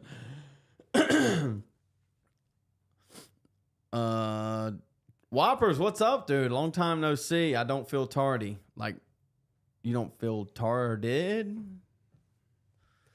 Maybe you should. Just kidding. This is that map. This is the map. Every map looks like this. In America, you name the thing, and the map will look like this, whatever it is. All the maps virtually look the same. Not penguins. I wanted to look at one more thing real quick. That's bagpipe. Elephant. Why do you think gay men only adopt most? Dude, What's your favorite animal? What's your favorite animal? Have you seen some of his videos? Yeah. Yeah, dude asks like one decent question and then follows up with like the most absurd, Like red pilled, yeah. What's your favorite animal? Elephant. Why do you think gay men only adopt mostly boys? Because they're You think and they want to they want to those boys? yeah, You think? they want to boys. What's your favorite animal? Here's the thing. Here's I don't the think thing. that's AI. I mean, there's a lot of no. AI floating around, but I don't think that is. Here's the thing: is retarded pretty women like they kind of Understand reality. they almost get it. You know what I mean? Yeah. Like not the woman pill, but like because they've never had to deal with any consequences, they kind of get it. You know? I think so too. I think especially with gays, because women and gays go together quite well. so they get the gay red pill. Yeah, I think they're more what's the word, exposed to the realities of nature than less attractive or non-attractive people are, and so it kind of accelerates that red pill, if you will. What are we talking about, Whoppers? Give me something to write on. So what state is the most healthiest? What was the answer? There was it said it DC. said DC, but it was saying It wasn't saying healthy. It was saying they had the most or least amount of fat people, least the lowest rate of fat. DC, Hawaii. I think we're like that too. Y'all boys got to Google? Excuse me. Oh, what the hell? This is me with Stephen Miller.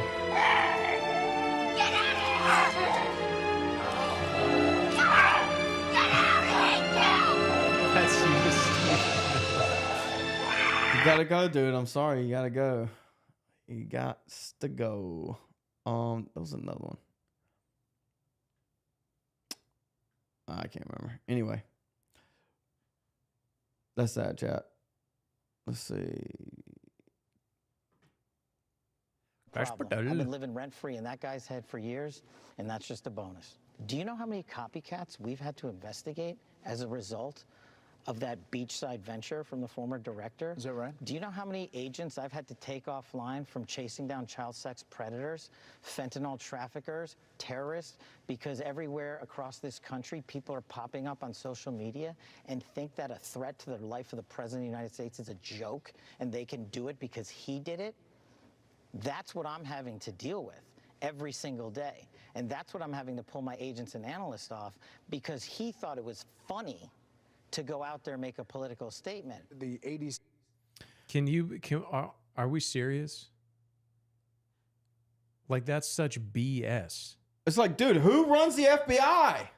You think a threat to the president's life is no big deal? Yeah, they wrote 8647 and seashells in the sand. Big freaking whoop. Are they trying to make things like the company should be hung? 1, 2, the seashells isn't what should have put it over the edge. 3, we want the Epstein files, dude. We don't want some hallway video that they're trying to tout now that's like, oh, there was actually one camera working when Epstein died, and it was kind of in the hallway, and it's definitive proof that he didn't kill himself. Bull. Yeah, bull.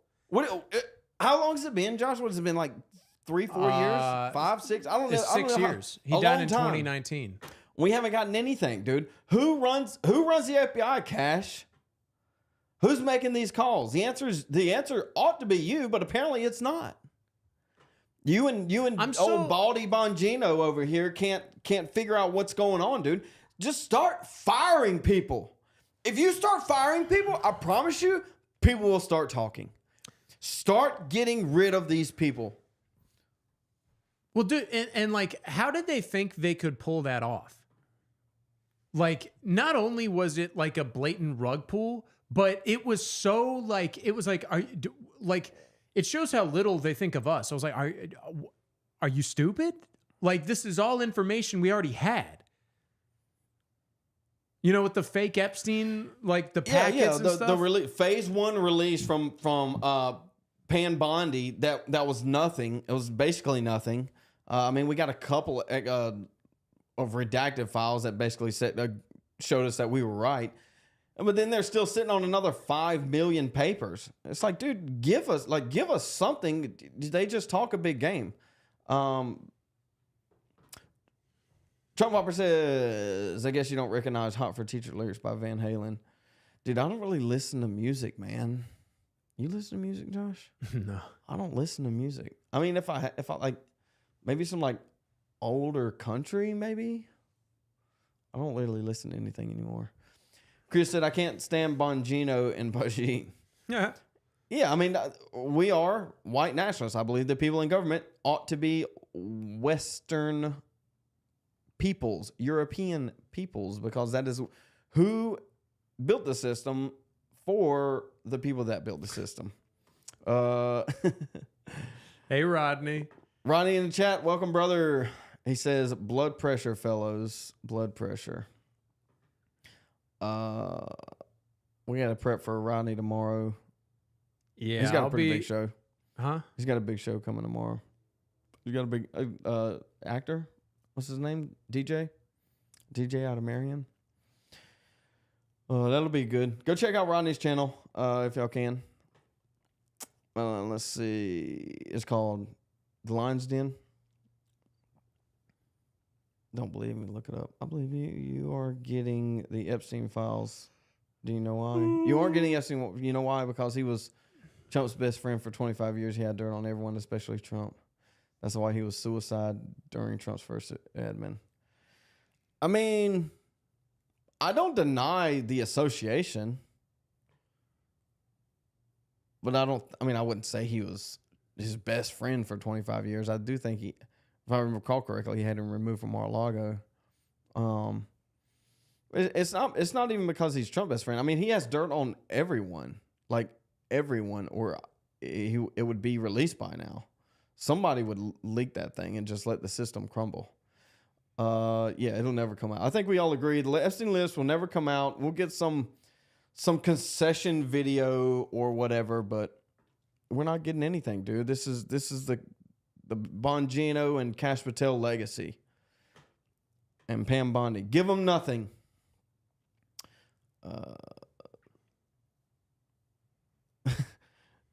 No, I don't listen to music. Is that weird? Is that weird to not listen to music, Josh?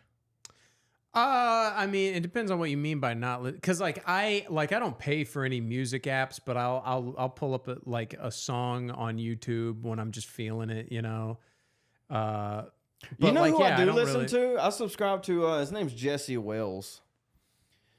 He posts some good. I mean, it's all political. It's all political music though. Let me see if I can find it real quick.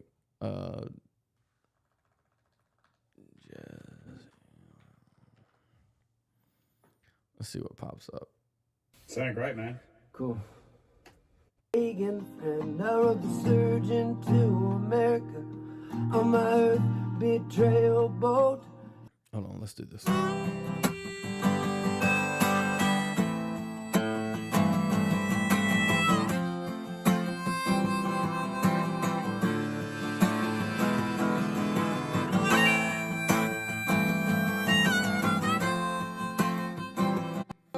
Oh, you know what would be a good one? Hold on, let me find he wrote one on what's his name? Luigi Mangione.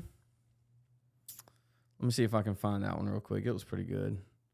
Dude, he pumps them out, man. I mean, this is today or this was yesterday, day before that. I mean, what's that? 5 songs in a week. He's pumping them out, son.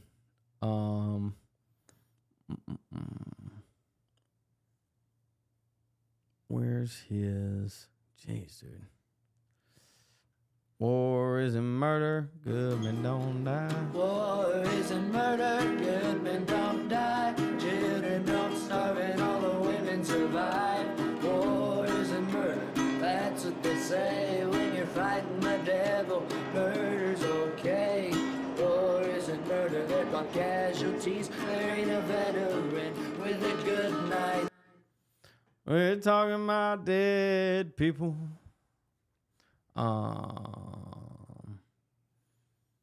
What was it? I think it was called healthcare. Sports betting. Which one? Just sports Back betting. in 2018, sports gambling was lobbied and legalized.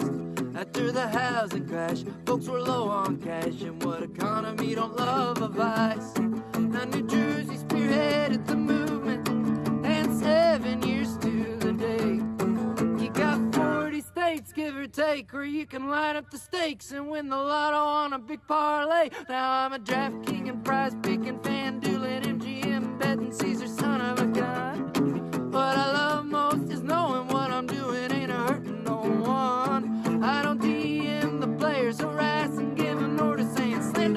touchdown. Give me a rebound. I need me a home run back in the fourth quarter. They got my location, my card and my data. It's easier than going all the way to Nevada. Got a money draining game in my pocket. More addicted than cocaine, but I can't stop it. They told me I was smart, they wouldn't lie to me. You know the dealer's rules. The first game's for free. Good people going broke. Life savings getting spent. Yeah, the odds are good, but these goods aren't it. You know the 20% of gambling addicts attempt. Josh, should we ban sports betting? 100%, absolutely. Nationwide, we should ban gambling nationwide. The lottery, all of it. Yeah, but then how will the reservation survive, dude? The like Indian reservation? Yeah. They shouldn't. They should go back to where they came from. You're getting deported. Is your hunger a source of guilt and shame? You know what we could? We'd just deport them to Russia, to the Kazakhstan of Russia. You know, they came across the land bridge. They wanted to talk about they came across the land bridge so often. It's like, dude, you can just we'll send you back. We'll send it back to the land bridge as it is now. I'll build you a bridge. How about that? Send you across and then bust it up. I'll tell you what. We'll back. give you your own aircraft carrier, and you can do what you want with it. Let's see. Catch up with chat. What's up? Yeah, I mean, Whoppers. If I listen to something that's probably that. I mean, I don't go out and I don't scroll Spotify or Apple Music or Apple YouTube Music or whatever. I don't really listen to music anymore. I mean, that's extreme. I mean, this is extremely political music. I believe Trump was involved with Epstein, and obviously Bill Clinton. Both parties buried the evidence. Well, they all were. I think he has. He's got everybody by the balls up there, dude. Everybody. Mm-hmm. And the dude's dead. Maybe. Who knows? Well, his handlers aren't. His handlers aren't dead. Who's his handlers, Josh? Mossad. Who's Ghislaine's daddy? I forget his name. Robert Maxwell? Something like that. Robert Maxwell? Head of Mossad? Do you guys play any instruments? No. Nope. No. My brother does, dude. I kind of wish I would have. I don't have, dude. I have bad dexterity with my fingers. I mean, I could probably learn, but I would never be good. Yeah, that's how I like my mom wanted me to play the piano, and I took piano lessons, but like I didn't have the like I would never be good. Yeah, my fingers just couldn't. I mean, I could play, I think, with enough practice. Do I have any talents at all? Obviously, I'm a very good thinker. I think about things a lot. I'm good at killing hookers and getting away with it. Josh, don't say that. I've said it many times, and they still haven't got me. He's got good lyrics, yes. Loco asked the question, isn't doing crypto gambling too? And I think that can be paired with this question of stock market is definitely gambling too. Crypto and that's a good question. Like, what do you think should be done about the stock market? Practically, I have no real issue with direct trade. The issue comes with option trading, and so that is gambling. Mm-hmm. I have no real issue in like somebody going like IPO, going public, and then being able to invest in that company via public pieces, if you will. Mm-hmm. But the problem is you can options bet where like you make a put where, hey, I can sell this thing in the future for this X amount of dollars, and there's a bunch of back end like delta that is essentially a decay of that price to meet this price, and you have to essentially project, this is the gambling aspect, to meet this thing, right? This is the same concept of gambling. You make a parlay, says, okay, I'm going to hit this, and this in the future. The same thing with puts or, just stock options. What's the one? There's puts and there's... I'm blanking on the other one. Anyway, puts are down, whatever, calls. Calls are you're gambling, betting that it's going to go up, right? You're literally betting that it's going to go down or betting that it's going to go up. And on top of that, you have the decay of the thing based on volatility of the market itself. But yeah, I mean, that's what it is. It's saying this is going to be this in the future. It's quite literally the definition of gambling. And so, yeah, I would say stock market is definitely gambling. I'm not a huge fan of the stock market itself, but I do understand the idea of public investment via some centralized banking situation. Do I disagree with short selling the airline stocks days before 9/11? It depends on who's doing the selling. The people that did do the selling, yes, I disagree with that. Now if it would have been somebody else, maybe not. Just kidding. That's obviously a joke. Epstein is alive in Israel in a palace. Crypto is crypto gambling, Josh. I mean, kind of, but not really. Now, I guess that would be. It depends on what crypto we're talking about. It depends on what crypto you're talking about. That I would say is more aligned with investment. It depends on what crypto we're talking about. I mean, if we're investing in Haktua coin, yeah, I mean that's a gamble, dude. Yeah. Now, if I'm buying Bitcoin or XRP or Ripple or whatever that's called, or like Ethereum, I'll say that would be a very questionable. I don't think it's gambling. I think that's more. I guess it depends on the medium matters. Trump Robert says gambling has been part of human civilization for thousands of years. Don't deny that. Is that thunder? Oh, it is. I think it is. Is it raining? With evidence suggesting its presence dating back to at least the Paleolithic period, how do you outlaw it and why? Well, I mean, how is simple. Why? Because it's a sin. There's no utility in it. It's immoral. It's immoral, and it destroys lives. It destroys civilization. It destroys societies. It destroys families. Would we have a better world without it? Right? Why do we ban? I don't know. Well, adultery is not banned. That should be outlawed. Like, what would be something comparable to gambling? Alcohol.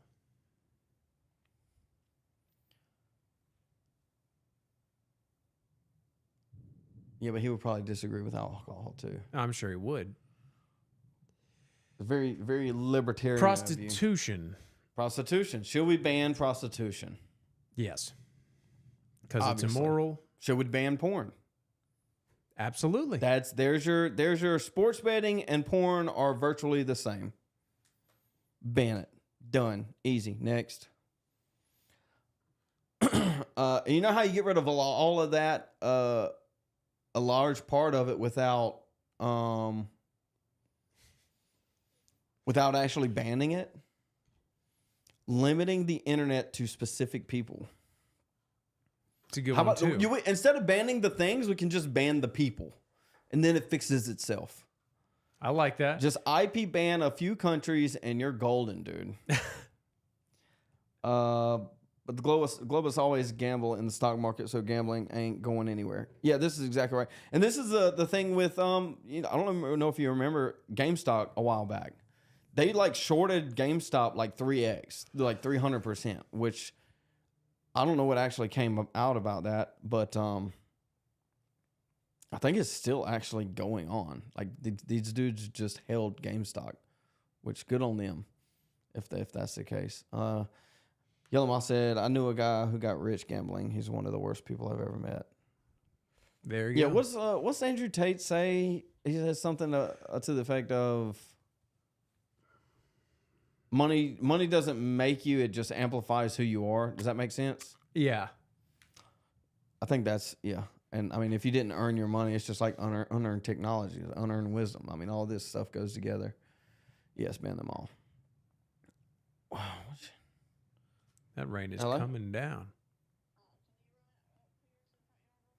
Yeah. What you need? I'll get it. Okay, I'll go get him. All right. Boys, I got a 3-year-old that's crying because his RC car is stuck in a bush and it's lightning outside. So I'm gonna go grab it out of a bush. Just tell your wife to go get it. I'll be tell right her to back. waddle out there. My 9 and Your 2 months 10-month pregnant wife. Yeah.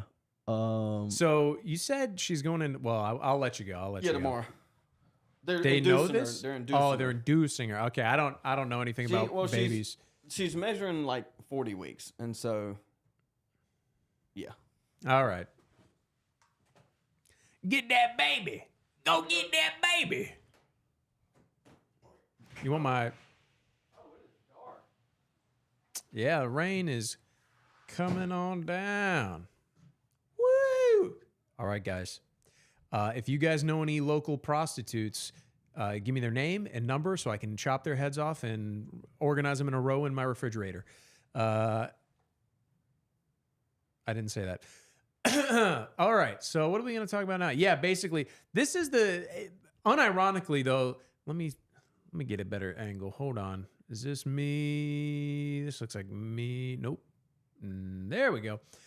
Unironically though, we do need to start talking like this. We do need to start talking about getting rid of things that we know are bad. Now, alcohol, that's going to be a tough sell to anybody. I mean, I'm all for getting rid of it, but bringing back prohibition, but that's going to be the toughest sell. But getting rid of prostitution, getting rid of gambling, all these things, let's start talking about it because it gets that out there in the consciousness. Sparky, I'm not a psycho. I just enjoy killing prostitutes. There's nothing wrong with that. I'm doing a public service. No, I'm kidding. But excuse me. But like getting that kind of mindset out there is how we're going to change things. But I do think that getting rid of alcohol would be for the greater good. For the greater good. Just talking about all the things we should get rid of. It's kind of funny because, like, you know who Seth Rogen is, right? I know you don't watch movies, but you know who Seth Rogen is. There was a movie he came out. It was basically, have you seen the movie Superbad, or do you know about it? You know what that is? Yes. It's about these like high school students, and they're trying to get alcohol so they can go to a party. Oh yeah. With McLovin. Is that with Superbad? McLovin? Okay. Yeah, that's Superbad. So Seth Rogen basically made a different version of it, but with middle schoolers. And I can't even remember what the plot was. I just remember it was called like Bad Kids or something like that. And they did a press tour, and they had these like 12, 14-year-old boys in a rated R movie. So legally, these young boys weren't allowed to watch the movie they starred in. And Seth Rogen was interviewing them for the press release, and he goes, "Isn't it fucked up that you guys can't see a movie that you were in?" No, the fucked up thing is putting 12-year-olds in a rated R movie. Like, that's the problem we have with everything going on now. Let's see.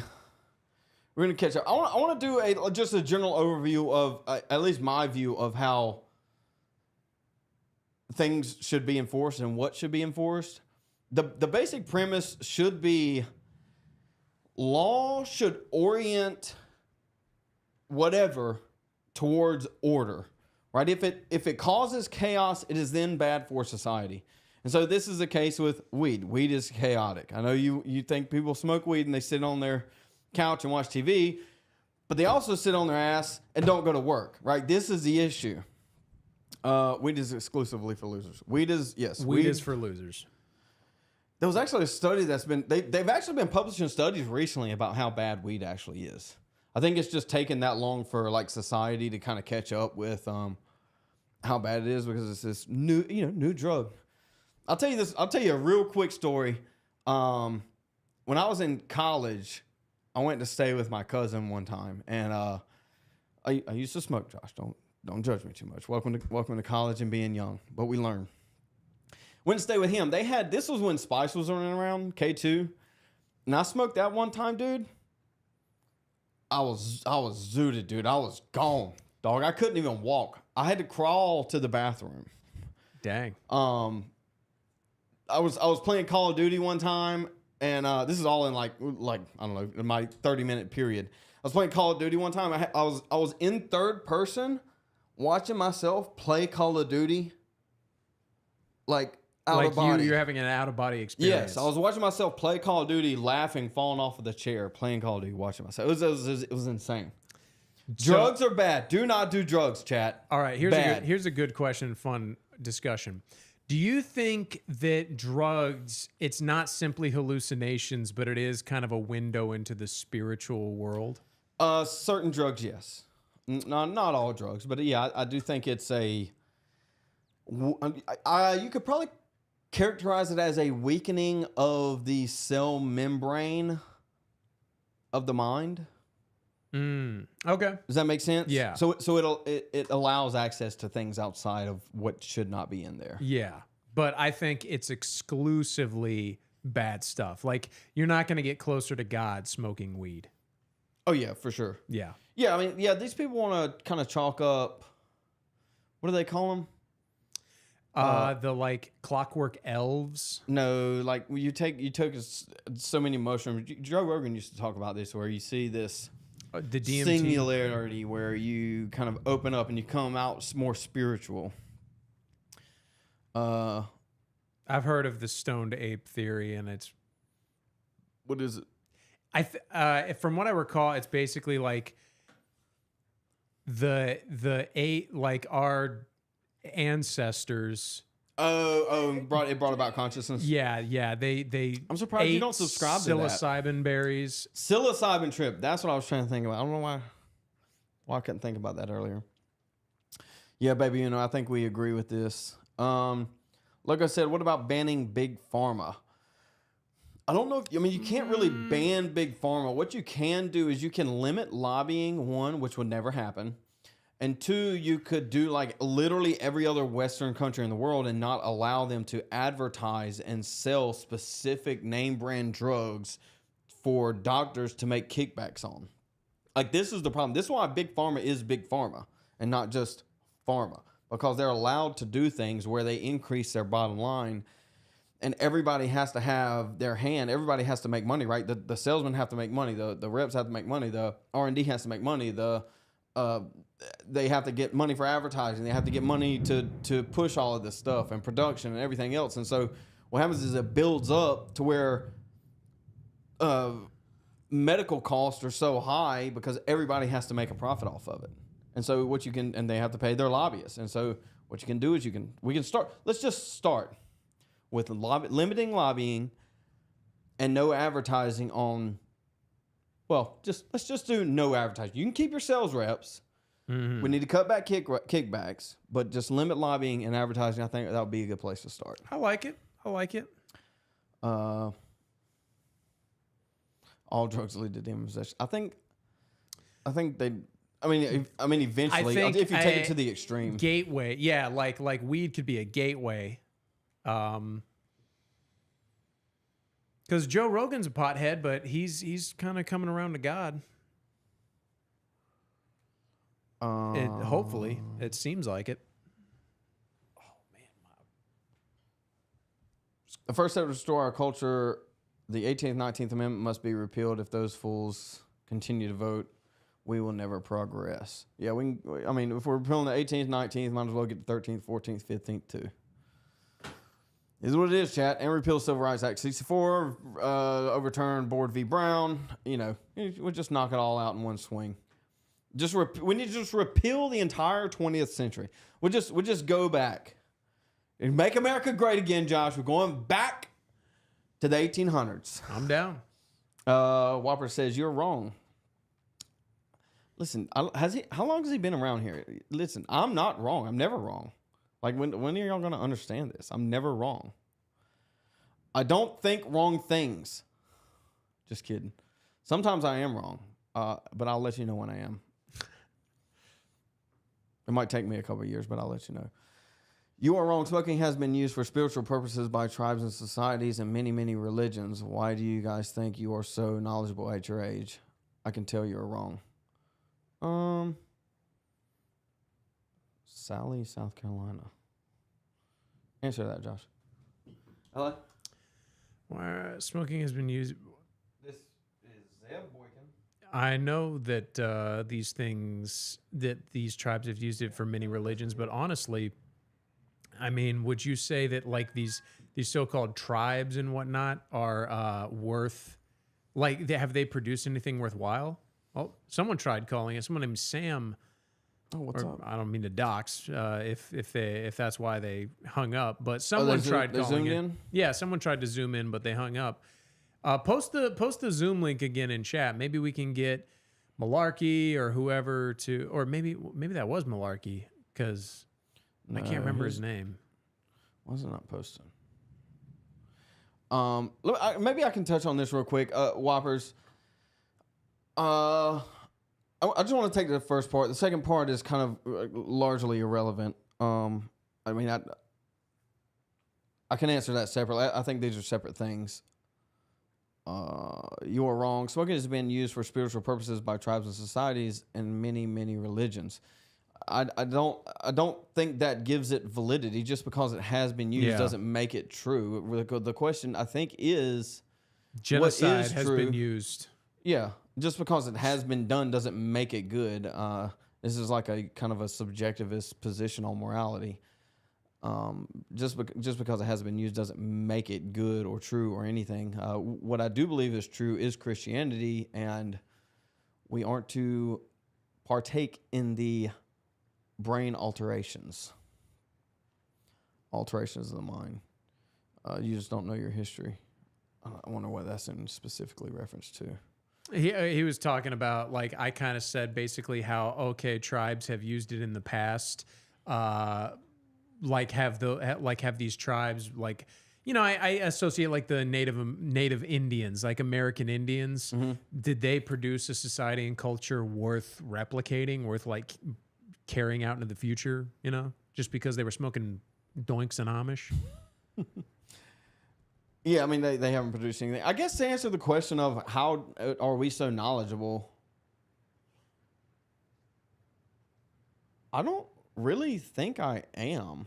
I know I speak with authority on a lot of things, but primarily the things I speak on authority on are the things that I know to be true, right? And so there's a lot of things, and I'm sure you've seen this even on this podcast, that there's things that I won't touch because I just don't know, and I don't take a position on the things that I don't know. I think that is very wise. I don't think of myself as knowledgeable. I do think I'm fairly intelligent. I like to think through things at least logically, and that gets me to places that some people can't get to. But on top of that, it's the willingness to say what you believe regardless of the consequences of that thing, right? There's obviously a place for prudence, but it's not knowledge necessarily as much it is a willingness to see reality as it is, look for what is true, and then say the thing that you believe to be true, right? These are, I mean, you can equate it to knowledge if you will, or at least the perception that I believe to be knowledgeable. I think the confidence comes across like that. Am I confident, Josh? I think I'm confident. You come across that way. Whoppers, people are having spiritual experiences for millennia by smoking. Your religion is based on these religions. I would disagree with that. That can be held for another conversation. I think Christianity in itself, Ravi Zacharias is kind of forgotten because he had a few slip-ups before he died. But he basically said the thing, he had a saying, he said, oh gosh, I just worded it all up just then. He said, all religions are superficially similar but fundamentally different. And I believe that is true. I think religion has a type of glass over it, or spirituality has a glass over it, where everything looks similar. The actual fundamental principles of the thing make it or the defining aspects of it. Right. We are here to learn together. That's why I like you. I think you can actually be reasoned with. I try to be reasonable. I appreciate it, Whoppers. I know we disagree on a lot, maybe almost everything, but I like to fancy myself as somewhat of a free thinker. Obviously, I parrot some stuff. You know, everyone has to. What's the saying? I'm over here quoting a lot of things today. A good painter creates his own painting. A great painter steals 1,000 other painters' paintings or whatever that saying. Dude, I butchered that thing so bad. But chat, y'all know what I mean. UK Baptist 1611. Welcome to the chat.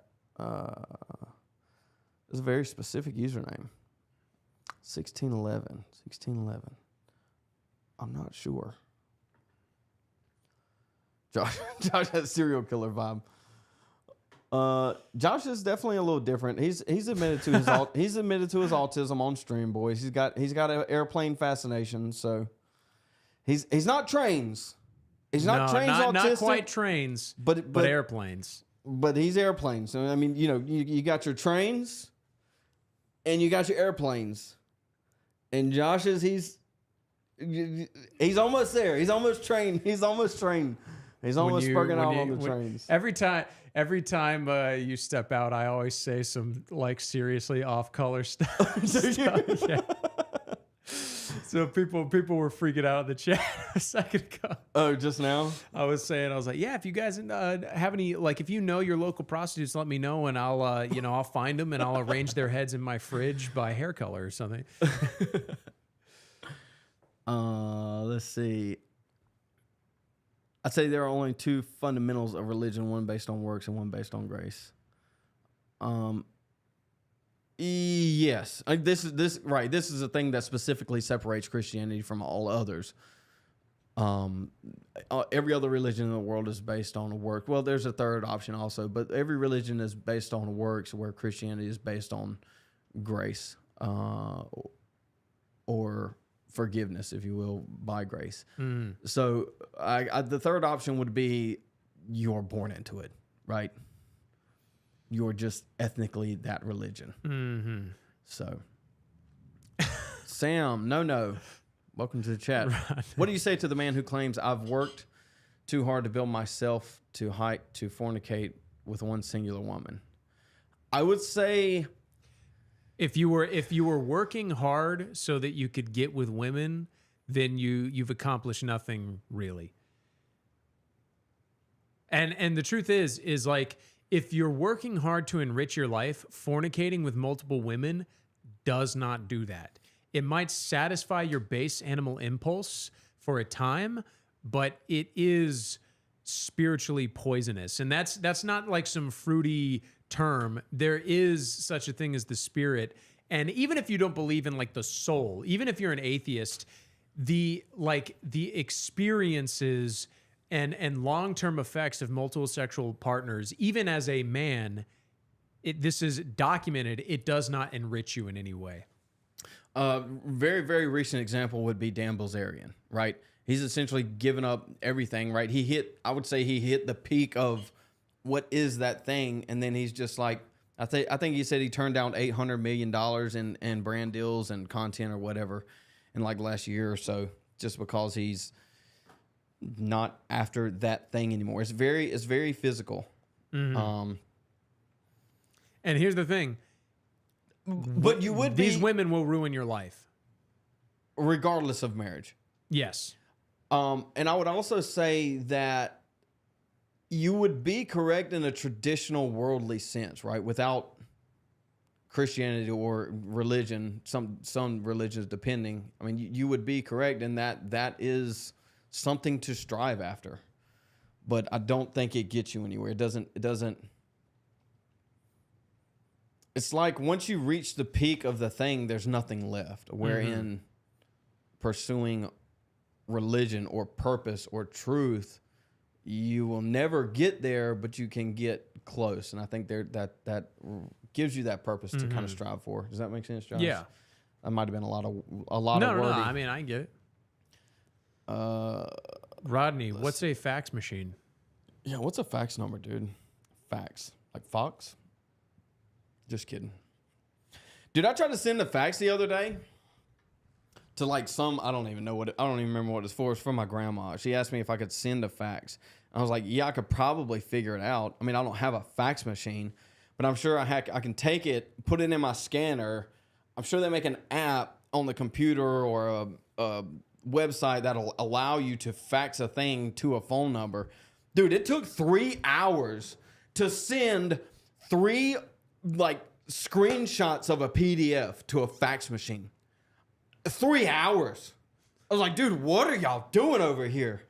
Yeah, like, come on, bro. Someone asked me to fax them something the other day, and I was like, "You have an email, right?" And they're like, "Yeah, but I prefer the fax." And I was like, "I'm gonna email it to you." Yeah, I don't understand the fax thing. Like maybe they just want it in paper. Just print it out, dude. Boomers, don't be afraid of your phone. It won't bite you. Baby, you asked the question, what was the third option? I think I answered that. The third option would just be ethnic, born into it, right? Irregardless of works, you're going to heaven. But they do, most of those still argue for works, right? This would be even the Mormons, I think, would fall under this, right? They're born Mormon because they deserve heaven. I think that's what they believe. We need to do a Mormon stream. I need to look into Mormonism. I'm more man than you'll ever be. More mon than you'll ever be. Yes, it's very vain. There's a lot of vanity going on. I did not intend that to be punny, but it was. Wow, I was killing it just then. It was like a string of three sentences. I don't regret it one bit. Use it or lose it. I mean, You use it, you lose it. I don't. Yeah, I mean, I don't expect it to be regretted necessarily from your position, right? But I don't know. To me, that's like that. Have you seen that thing where it's like I can't say the word, but it was like, gentlemen will see you walk on water and laugh at you because you can't swim. That's how that comment comes across to me. It's like you don't regret it because you can't at this point in time know how good you would have had it if you had never done it. Yes. Typically, regret comes from not doing the thing. Yes. If you are it almost exclusively comes from not doing the thing. Yes. And not doing the thing. Yeah. Yeah. Right. So there's only really one thing I actually regret doing in life, or rather regret not doing in life. Yeah. And typically you find, and of course, like Trump whoppers, I don't know you, I can't say this, but my thought is basically when you get people that have no like moral basis and are basically sexually promiscuous, they get old and they wind down, and it's basically two broken people will get together and have an unhappy marriage, and they say, well, see, this marriage thing wasn't even worth the hype, man. I wish I was young again so I could F around. And they'd never actually had a proper marriage. I'm not saying that's your case, but that is the impression I get. I'll just be candid. UK Baptist, being born into a religion doesn't mean the person believes that they individually have to understand it first and make conscious choice to believe it or not. I mean, yeah, this is the case with Christianity, especially. I mean, you're a Baptist, so this would definitely be your position. But I'm speaking of like ethno-religions like Judaism or Mormonism or some of those other sects, if you want to call them that. And I know that's a little bit kind of flippantly stating the ethno-religion of Judaism. I understand they're kind of a works-based religion, but I think the point stands. Gearhead, what's up, dude? Welcome to the stream. He said, beta males can't grasp negotiation. You make a threat to bring people to the table, then you remove threat if they do. TDS won't allow you to figure it out. Like, first off, clearly that's not even going to happen because the negotiations have fallen through in almost all cases. And like, so was the point of the tariffs so that we could get a better negotiation deal with Sudan, like Venezuela? I think he used them as a tool rather than using them as tariffs. Right. And there's nothing against him using it as both, right? Like tariffs should be in place, period, end of story. Tariffs should be used as a tool to bring people to the negotiating table. Yeah, I mean these are. I think these are two separate things. Josh, I is love my you, guy. Watch Sparky. your tongue. So do Yellowmoth. What This he's one? referring to is because Trump Whoppers had said, "Is there any evidence of demons? Have you ever seen one?" Did I miss it? And so and he was and then Yellowmoth said yes. I assume saying that yes, he has seen a demon, or is there evidence of them? And like, honestly, I kind of like don't really see the need in engaging with that. I mean, do we really want to get into it? Well, I mean, Trump Whopper's not a Christian. It doesn't seem like he's extremely religious, whether that's, one of the Abrahamic religions. So, I mean, he's asking for evidence of something that I don't think he's going to agree with. Well, yeah, like what if I said yes and then told you the story about it? Would you believe me? Yeah. What's the point? We got to get you over to Christianity first, and then we can figure out the demon thing. I feel like that's fair. Is that fair, Josh? Belief in demons does not bring people to God. I want to jump through two of these. This is a pretty good one, dude. Did they tell you your DNA's to blame? Did they sell you an injection just to help stand your reflection? Did the doctor recommend this novel way? Chemical-assisted self-starvation is the biggest fad in all the nations. Semaglutide tells the brain that your blood sugar's okay, and then your brain tells your stomach slow down, dadgummit, and the pounds just melt away. Novo Nordisk is profiteering, carpet-bagging, elixir peddling, mafia masquerading as the help. The food is poison, that's the source. If the hay is bad, you don't whip the horse. Tell all these parasitic companies to crawl back down to hell.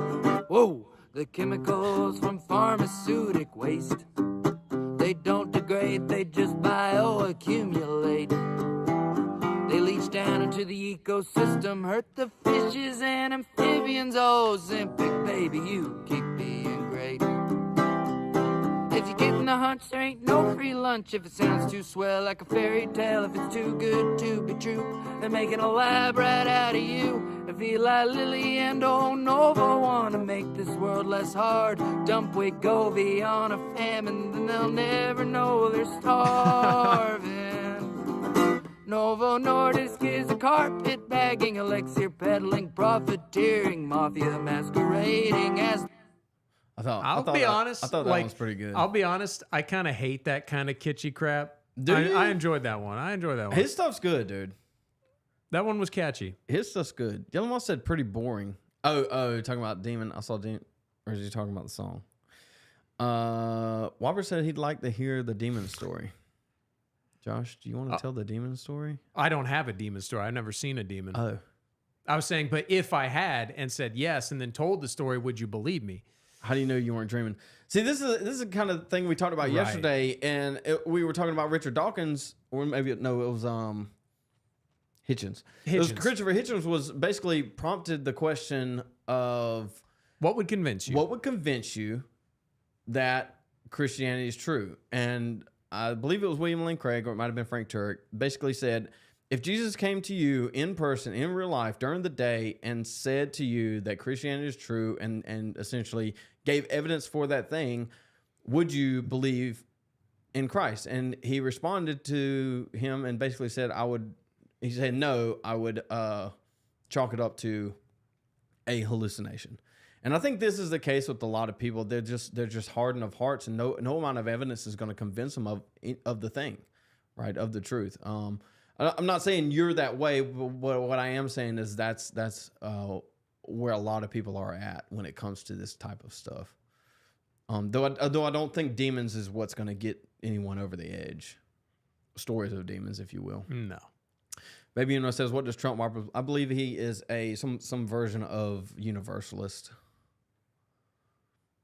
So let's pose a question. Trump Whoppers, what would convince you? There's some reasonable. I don't know if any atheist is reasonable. I saw the demon while Loab while transcendental meditation. So I did like a dive into like demonology and like comparative mythologies and stuff like this not a while back, and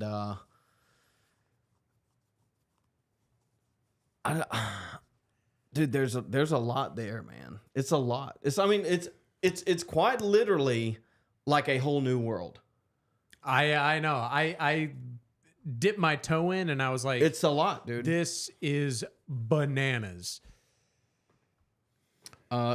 Josh, this is Josh. Everybody say hi to Josh. Josh comments on all of our videos with some pretty solid substantive comments. So if you go to any of the videos, scroll to the comments, Josh is definitely leaving some good stuff down there. Why, thank you, Zeb. No, not you. Not you. Josh, you got nothing to add. This Josh. I got all the right takes. What can I say? Stop people against genocide.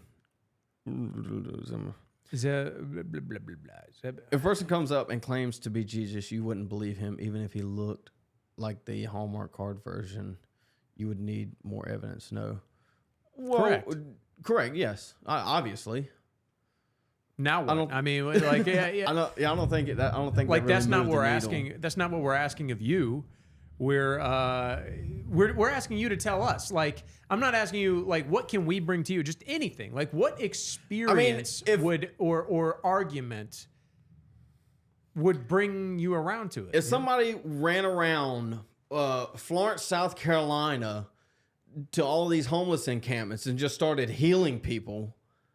I mean, that's something notable, right, Josh? Yeah. I'm gonna take note of that. If I was at a car wreck and I saw someone's leg like cut down the side, and some homeless man some person just shows up, touches their leg, and then their wound just zips up and is like completely healed, and so I'd be like, what the shiznit? Like that would convince me. Yeah, I mean, on something supernatural.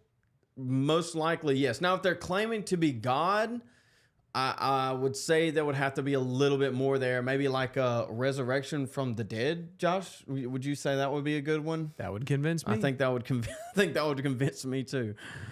But again, I think that what it's going to get back to is how do you trust the Bible? How do you believe it to be true? And I think that's exactly it. It's a little bit of a leap of faith and trusting that the credibility is there. Again, I said, a while back, the Abrahamic religions, I think you can get to the Abrahamic religions off of general revelation, meaning kind of looking around, observing nature, recognizing what is, and kind of looking through history. And then from there, you would need special revelation to kind of sift through the various Abrahamic religions, which is, you obviously have the big three of Judaism, Islam, and Christianity. Has anyone touched a cut leg? Josh, have you ever this is kind of a side note. Have you ever come across those people that could like pray off warts? No. You've never heard that? No. That was like a thing. People could just like pray off warts. I never witnessed it or anything, but what would they like used instantly to, like, float disappear? around these like Pentecostal type churches.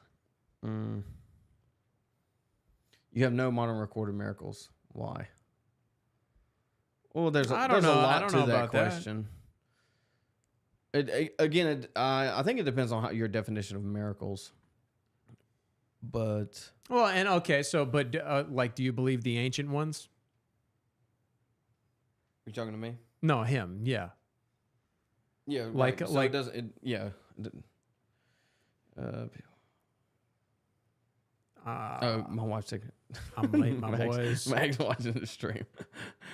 She's watching the stream. Yeah, they'll always. Yeah, she basically said people will always ask for more evidence. Yeah, exactly. Most of the time that's the case, but I mean there are definitely reasonable people out there that can come to that conclusion. And here's the thing, but I'm not. I don't think I'm going to be the one that convinces them. I think the convincing comes external from the evidence itself. Does that make sense? Like I can throw as much evidence at you as I want to, but that leap of faith, that convincing that puts you over the edge, is not going to come from words in my mouth. That's going to come. It has to come from inside, if you will, Yeah. to open those doors. And so my answer would be like, so Trump whoppers, the kind of miracle you're asking for, and I'm like, like I'm not asking, I'm jumping the gun here, but let's be honest. The kind of miracle you're asking for is something that is widespread, caught on video, fully documented. It's not something that happens like if I saw the kind of miracle I was describing, and then was like, this guy got healed, and the dude who got healed, if he was unconscious and couldn't remember, like I would be the only one who saw it. No one would believe me. You know what I mean? Except for maybe family that knows I don't have a tendency to lie. You're asking for like this widespread mass miracle, like the kinds of things Jesus did, maybe even bigger. My question to you is, can you think of no reason why God doesn't allow those things to happen anymore? In the same way, like why isn't God just walk around? Why doesn't he speak to us with a audible voice that we hear in our heads in the way people would like? Why don't I just go, God, what do I do today? And he just says, well, here's what you do today. Like it's what's the divine hiddenness. There's a reason that God requires faith, not simply. The reason he doesn't come to everyone individually and speaks to them. Exactly. The truth is you can't, like Zeb said, you can reason your way into believing in a God. General revelation, as you said. You know what I mean? Yes. The heavens declare his glory. The miracles are all around us. They're just mundane because we see them all the time. Yellowmouth sent this comment. He says, the Israelites saw the 10 plagues and crossed the Red Sea, and then they immediately made a golden calf and worshipped it instead of God. There you go. And this is something atheists say. They're like, how does that make any sense? And I'm like, it actually makes perfect sense because people are irrational. People are scared. And some people are stiff-necked. Are stiff-necked, yes.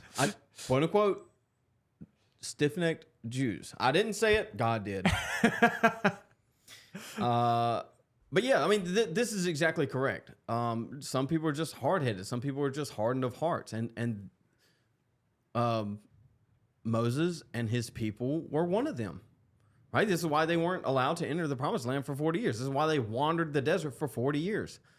Actually, Stone Choir's coming out with an episode. It might already be out. I don't think it is yet, but they kind of dive into the Septuagint and the erasure of Job.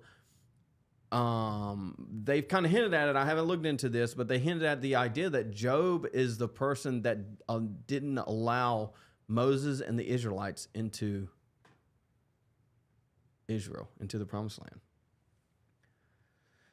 They're basically making the case that the Masoretic text essentially erased who Job was, and by doing that, we don't know specifically why they weren't allowed to enter. Like think about it. Why did they have to wander the desert for 40 years when Moses saw it? Why couldn't they just go? Something or somebody had to keep them out. And I think the answer is Job.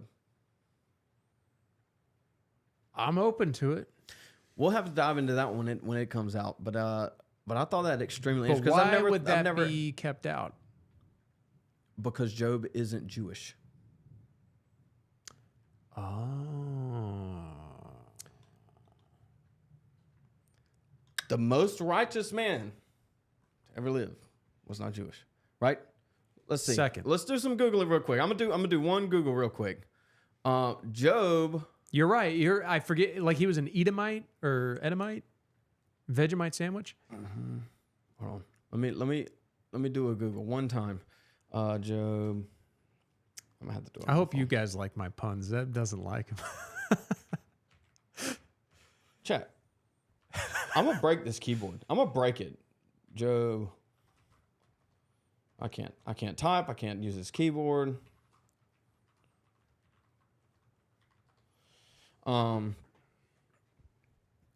Let's see. Where's the verse? What's the verse? The land of Uz. It's not Job 1. It's probably not going to come up. It's not going to give me an answer. Josh, talk to chat. They're. Well, I can't read the chat. Job. Mormons was have modern not miracles. Jewish. So do the Catholics.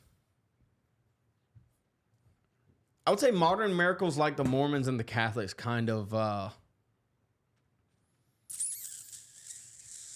not going to say disqualifies it, but it makes it questionable. The kind of modern miracles that they have. I've heard that too, Yellow Moth, that Job was the early, like, it wasn't the earliest written book, but it was the earliest event chronologically. Yeah.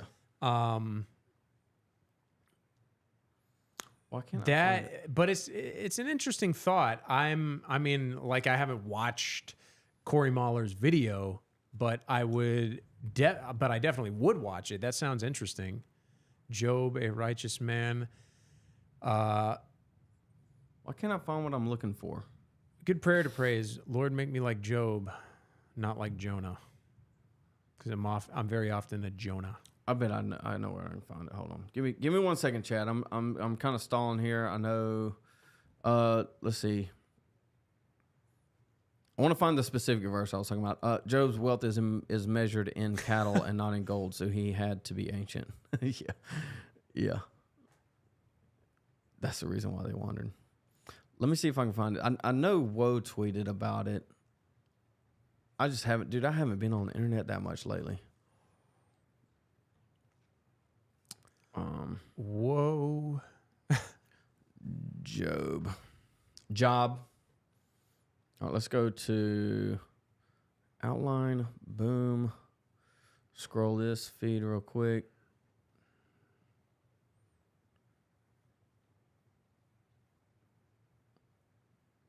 Sorry, Chad. I'm trying to situate y'all so y'all can read what we're looking at. God's creation is sustained by his continual action, supernaturally maintaining the order of the heavens. Supernatural evil is opposed to every good thing, and it never rests either. Failure to recognize this is in materialism. Okay, that was he was quote tweeting a Stonechoir tweet from a while ago, like almost a year ago. Re-listening to this, I can't help but notice the fact that both Corey and I independently latched on to Job as an exemplary piece of scripture long before we realized his genealogy. God spoke of Job at the exact moment every Hebrew was enslaved by the Pharaoh. And he posts chapter 2 with verse 3 highlighted. But I want to read the whole thing. It came to pass on a certain day that the angels of God came to stand before the Lord, and the devil came among them to stand before the Lord. And the Lord said to the devil, Whence cometh thou? The devil said before the Lord, I am coming from going through the world and walking about the whole world. And this is what we were talking about. Was it yesterday or the day before? We were talking about, the fallen angels or demons can kind of come and go as they please, essentially. Mm-hmm. This is theirs, except for the 12 that are locked up in Tartarus. Talking about Jude 6 here. Is kind of calling back to the Nephilim from yesterday. And the Lord said to the devil, Hast thou then observed my servant Job? And there is none of men upon the earth like him, a harmless, true, blameless, godly man, abstaining from all evil.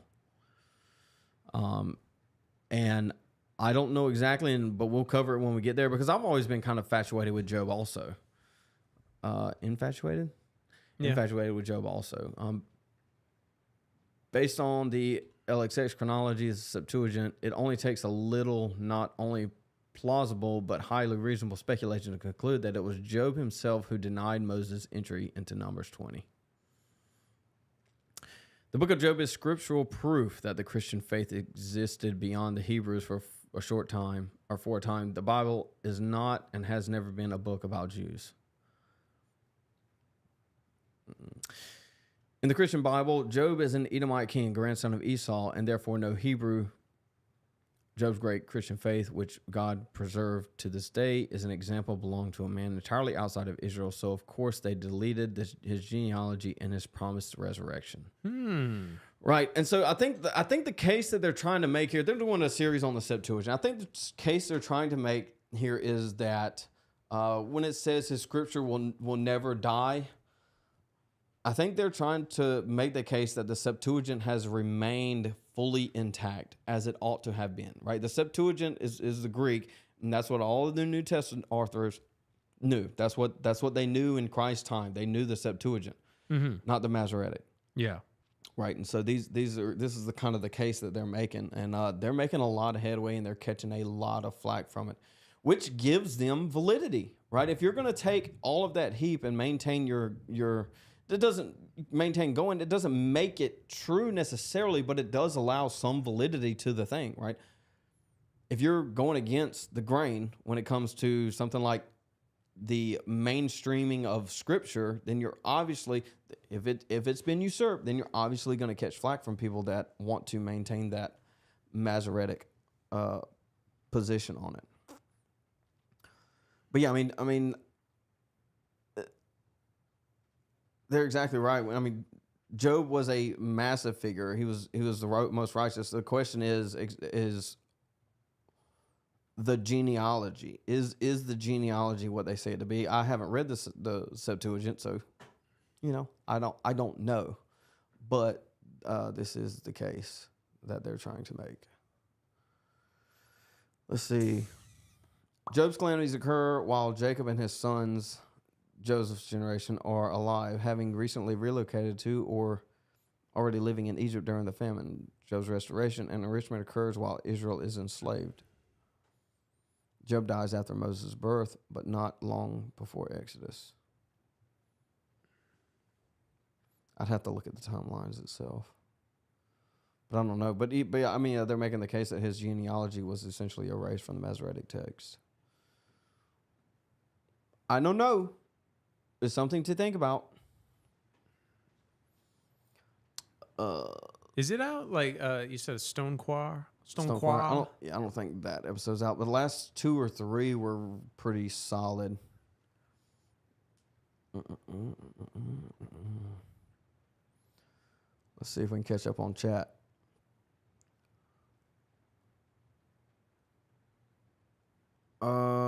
Whopper said, asking you to name a modern miracle. You said you couldn't. I mentioned Mormons because they have documented modern miracles. Again, what evidence do you believe?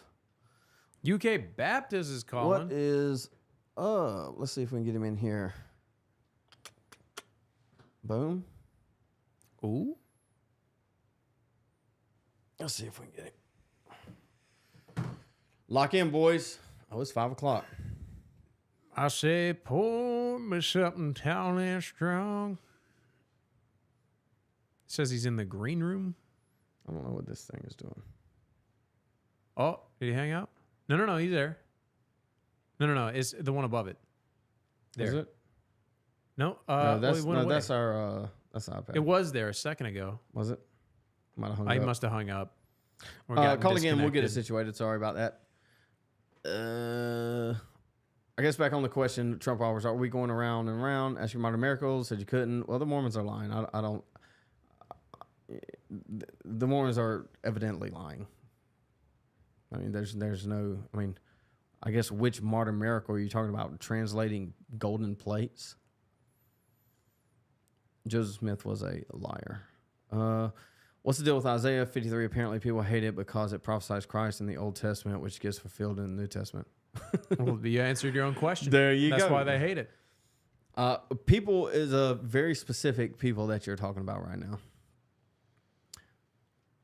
No, that's not what it means. Kevin, welcome to the stream. He asked, let's see. How do you reconcile your vision for society with the 13th Amendment abolition of slavery, which reflects America's commitment to universal freedom and equality, given that the nation's slavery is not inherently evil. Has historically been driven by the contributions of diverse individuals. Well, it hasn't. I disagree with your premise. Oh, absolutely not. America was founded, built, and sustained for centuries before these diverse individuals even came to mooch off of the systems that the white man has built. If you wanted me to put it bluntly, I just deny your premise. And the thing is, and what contributions are you really even talking about? The Chinese built the railroad, Josh. Oh, like how they were slaves, basically. Well, even I'm thinking recently, I've been getting a lot of black content on TikTok, and it's like all these black inventions, and I almost like feel bad because it's like did you know that a black guy invented the cell phone? And then you look into it and it's like, no, he didn't. Like the guy that they're talking, basically what black people do is if there was a black guy in the same building that they invented the cell phone in, I'm joking a little bit, but like if they contributed in any way, they did it. Right. Well, it's like they claim they created the light bulb. But. Yeah. And like one of them was like, did you know a black woman invented the GPS? So I looked it up. She helped write the code for the topographical map that they use in GPS. Yeah. When's the last time you used a GPS to find out topography? It's like they were using, when BLM was a big thing. It was like they would give away 1% to a black person and then claim the business was black owned business.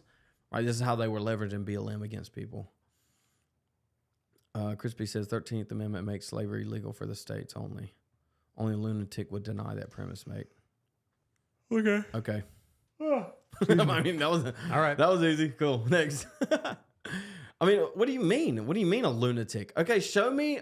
Okay, let's do this. It's like, here's my argument. If you disagree with it, you're crazy. All right. Goodbye. Let's do this. We'll just Google. Google's on your side here. We're gonna Google. What are we Googling, Josh? Population of America by demographic. What year you want to pick? 1965. Let's just random year. 84% of the population. That's the AI. Let's see. What is this? There we go.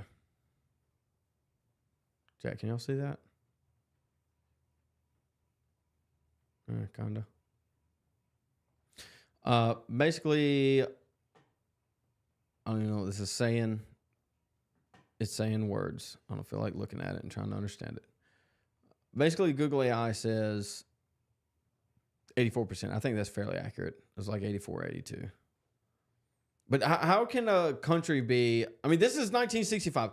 Virtually everything has already been built by 1965. Yeah. It's already there. Like nothing really of note has been built since like post World War II. Like America has existed in this state of limbo, if you will, of constant entropy since World War II. Like that's what we have been in. And so to make the claim that someone other than WASP built America, that comes from a lunatic. That's insane. 16% diverse, love it. I don't understand.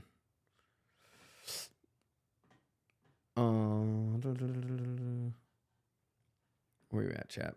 When was the last time you used GPS for topography, Josh? Or you were saying Brain Dead?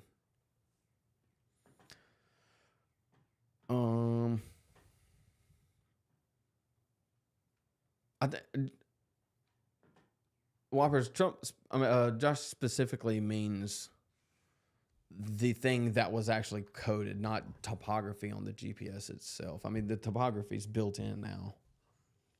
She obviously didn't create that. I mean, we're talking about very specific examples here, which they want to generalize into a extremely broad category.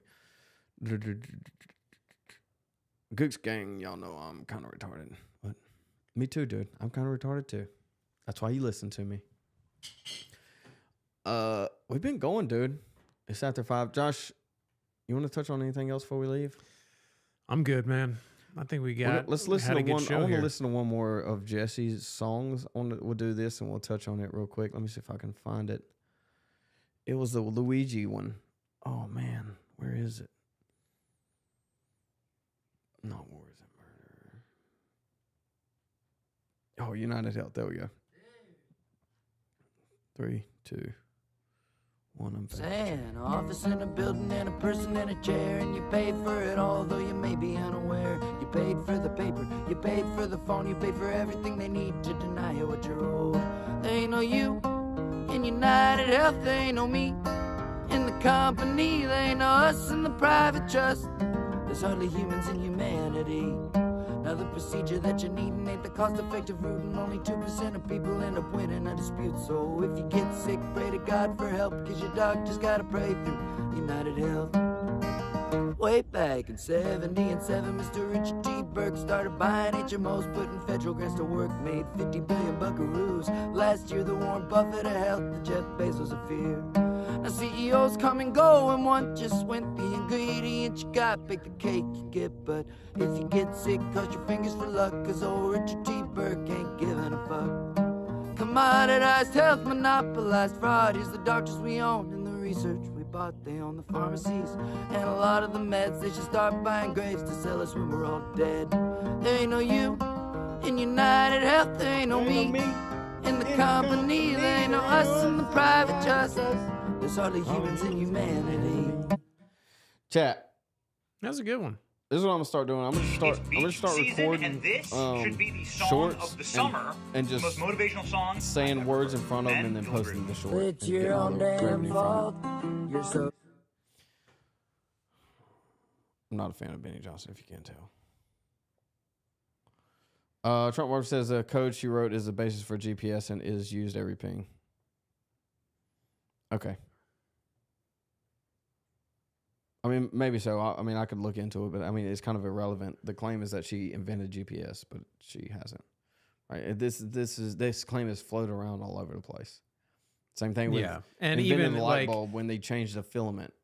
But I don't know. Yeah, and my point, I'm not saying she didn't contribute whatsoever, but the point is like a lot of like things like GPS are collaborative projects, and okay, she was a part of it. I mean, like I forget her name. Is it Gladys West? The inauguration. So her and 4 white dudes invented it. Her and 3 other white dudes. My bad. Invented or coded it? It's saying here, GPS was not invented by a single person, but rather developed by a team of people. Key contributors included Bradford Parkinson, who is often called the father of GPS. Other crucial figures include Gladys West, a mathematician who helped develop the mathematical models for GPS, and Ivan Getting, who proposed a precise positioning system. Roger S. Easton, who played a significant role in the early development of GPS. Again, I mean, you could be right. I'd have to look into it because the truth is a lot of these black inventors get played up a lot. Like you ever seen that movie Hidden Figures? I've heard of it. I haven't seen it, but basically that woman that they said that like this is the woman who got the Apollo 11 to the moon and back. No, basically they didn't have calculators back then, and they had people proofread the math. And she was one of those people. Again, is that the picture that they float around with her that's like 4-foot stacks of paper? Yeah. Yeah. We all know baseball Americans have the lowest IQ. I think he means basketball. Basketball Americans. Well, I think they're baseball Americans now. Let's see. We'll do a Google on that one. Demographic of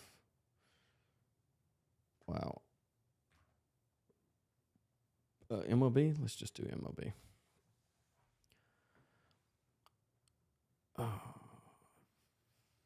2023, 40.34% of MLB rosters were from diverse backgrounds.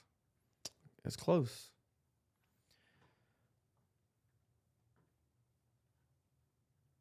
Trump Wipers talking to you. Trump Wipers talking to you.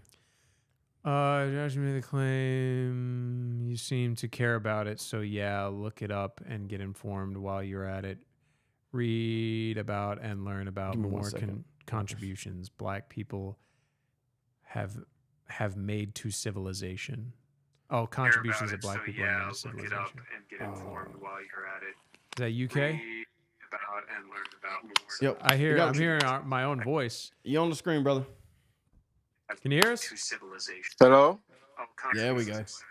If you turn our stream, because I think there's a delay, so I think if you, hello, listen to us through the phone, like whatever you're calling us on. Listen to us through that and not through YouTube.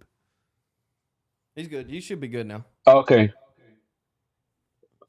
Can you guys What's hear up? me? Yes, sir. Yeah. How's it going? I'm calling from England, by the way. You can tell by my accent. I can. I got that from the username too. Oh, okay. Awesome, awesome, awesome. How you guys doing? We're good. Good. Yeah, How are I you? came across you guys. I'm fine. I'm fine. I was just gonna say I came across you guys through the debate uh review with what's his Corey name? and That Samuel say. Orthodox guy. Oh, Andrew Um, Wilson. yeah, yeah, through him. Yeah, so yeah, ever since then, yeah, I've been very interested in listening to your opinions. They're very similar to how I see things too. Okay. Glad to hear it. I try. I mean, and this is kind of the position I hold is that I think if, in general, if someone is after what is true, we're all going to end up very similar positions, right? If not necessarily open minded completely, but in some way you need to kind of bend your ideas to reality and what is true, and we end up in a similar position. Yeah, yeah, I agree with that, and I think it's good to find like-minded people, especially online, because there's a lot of influences that have You're freezing up. I would say are very contra- can you hear me? Am I freezing up or something? Yeah, you freezing up a Mm-hmm. little bit. I caught like 2 words of that. I think it may be my connection. How about now? Just It's a trying little It's bit better. better. a little bit better. Okay.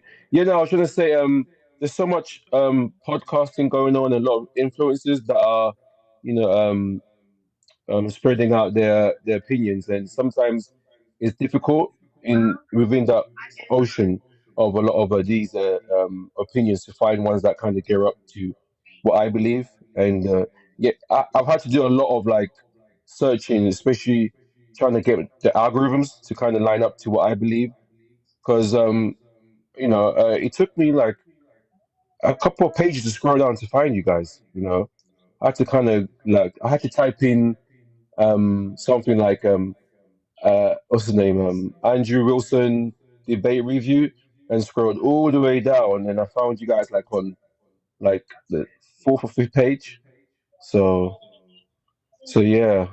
Well, I'm glad you found us. Hopefully, we. I mean, it sounds like you agree with us a good bit. I appreciate. I mean, that right. That's what we're trying to do, Josh. We're trying to convince people that we are we are correct. Isn't that what Right. everyone does? Of course. So that's pretty solid. What I guess so. You searched out an Andrew Wilson debate review and then came across us. Okay.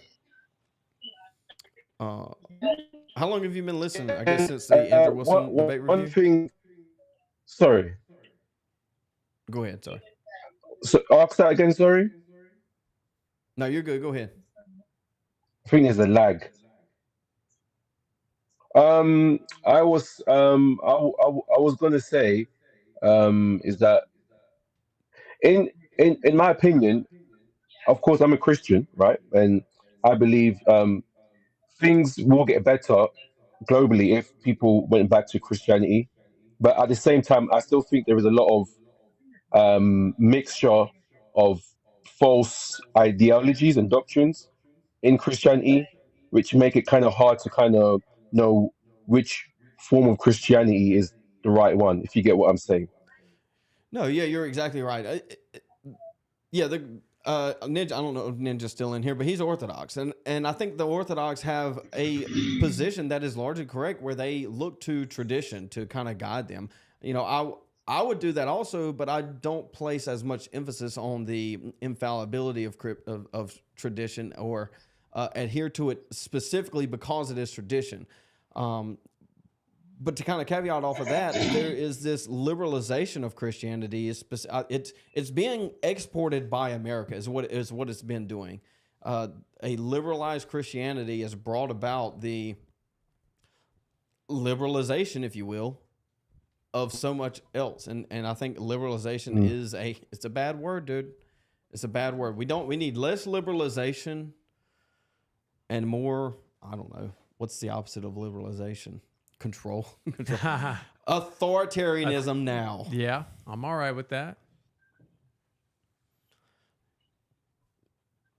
If I can ask you guys a question, would you Go for it. say there is a country right now that is more in line with the right form of Christian ethics? Or do you think there isn't any country that has that? Without being deep dived into like current political affairs across the world, I would probably pull something out like where's Vodi Bakum from? Zambia. Like Zambia is a Christian nation that enforces essentially, if you will, an ethnocentrism to the nation itself, right? And there's a coherence that I think that brings with a country is having some form of Christianity along with the homogeneity of a people, if that makes sense. I mean, No, that makes sense. Yeah. but it's hard to say because I mean I'm a monarchist, and I mean I haven't always been a monarchist, but I do think it is a better form of government than any type of republic, maybe not any type of republic. I don't know. This is hard. It's hard because the system is reliant more on the people than the system itself, and so it entirely depends on who is running the system. Right, Josh's boss likes to come across all the time and say he would be a Christian nationalist if the angels came down and controlled the government. Well, no duh, dude. No duh, right? It doesn't matter what form of government if we have angels running the thing. But I mean, I would also counter that the angels virtually do. This is what principalities are. But yeah, I mean, but you make my point exactly, Ken, is that the system is only as good as the people running it. Yep. No matter what the system is. I was just going to say, as an input, would you say a democracy kind of potentially goes against establishing a Christian form of government? Because the way I see democracy is like two wolves and a lamb deciding what's for lunch. Yes. Yeah. So in America we have a representative democracy, and it's not quite a direct democracy, but it's close enough, right? Any form of democracy, not only does it go against some version of Christian nationalism, but it is anti-natural, meaning it is a inherent denial of hierarchy, right? Hierarchy is natural, and democracy denies that hierarchy. And so from there, it just gets worse. It stacks, you know. So I guess to answer your question, yes. Because you could potentially see in a way that, let's say, a powerful entity may be able to influence a population to vote a certain way, and because it's a democracy, if they get the majority vote, they could potentially turn democracy into a form of communism or Marxism, and therefore democracy can kind of go against Christianity, if that makes sense. Well, yeah, even to the point of what they're doing in America right now, you don't even have to convince people. All you have to do is import enough people to outvote them, right? It's a numbers game. It's a proxy war. What I mean by a proxy war is that wars are generally fought as attrition wars, and whoever loses the most people loses the war, right? And this is a head count game of, in America, it's Republican versus Democrat. I know the UK is a little bit more complex, but it is virtually a dialectic over there also. I mean, you essentially vote for two parties with different names across the board. And so it's just a head count game of, hey, this is a war, we win because we have a bigger number. Is that? Yes, and just like, it's same here in the UK, as in, it seems like the more people or foreigners they import, it'll it will kind of influence the voting system, and therefore, whatever goals a certain group of people have, they can kind of bring their goals into a country voting system, especially with the whole migration thing. Because I mean, the way I see it in the UK is that the only people that has the best interest for the UK are people from the UK, especially the indigenous people. So the government, and I do believe that the government are kind of being controlled by high entities, and they wanted to destroy the UK. So they are bringing more immigrants to vote against British interest. So therefore, they can bring in their plans, whatever it is. If that makes sense. And I'm pretty sure it Yeah, can kind of you cutting out pretty happen in good. America too.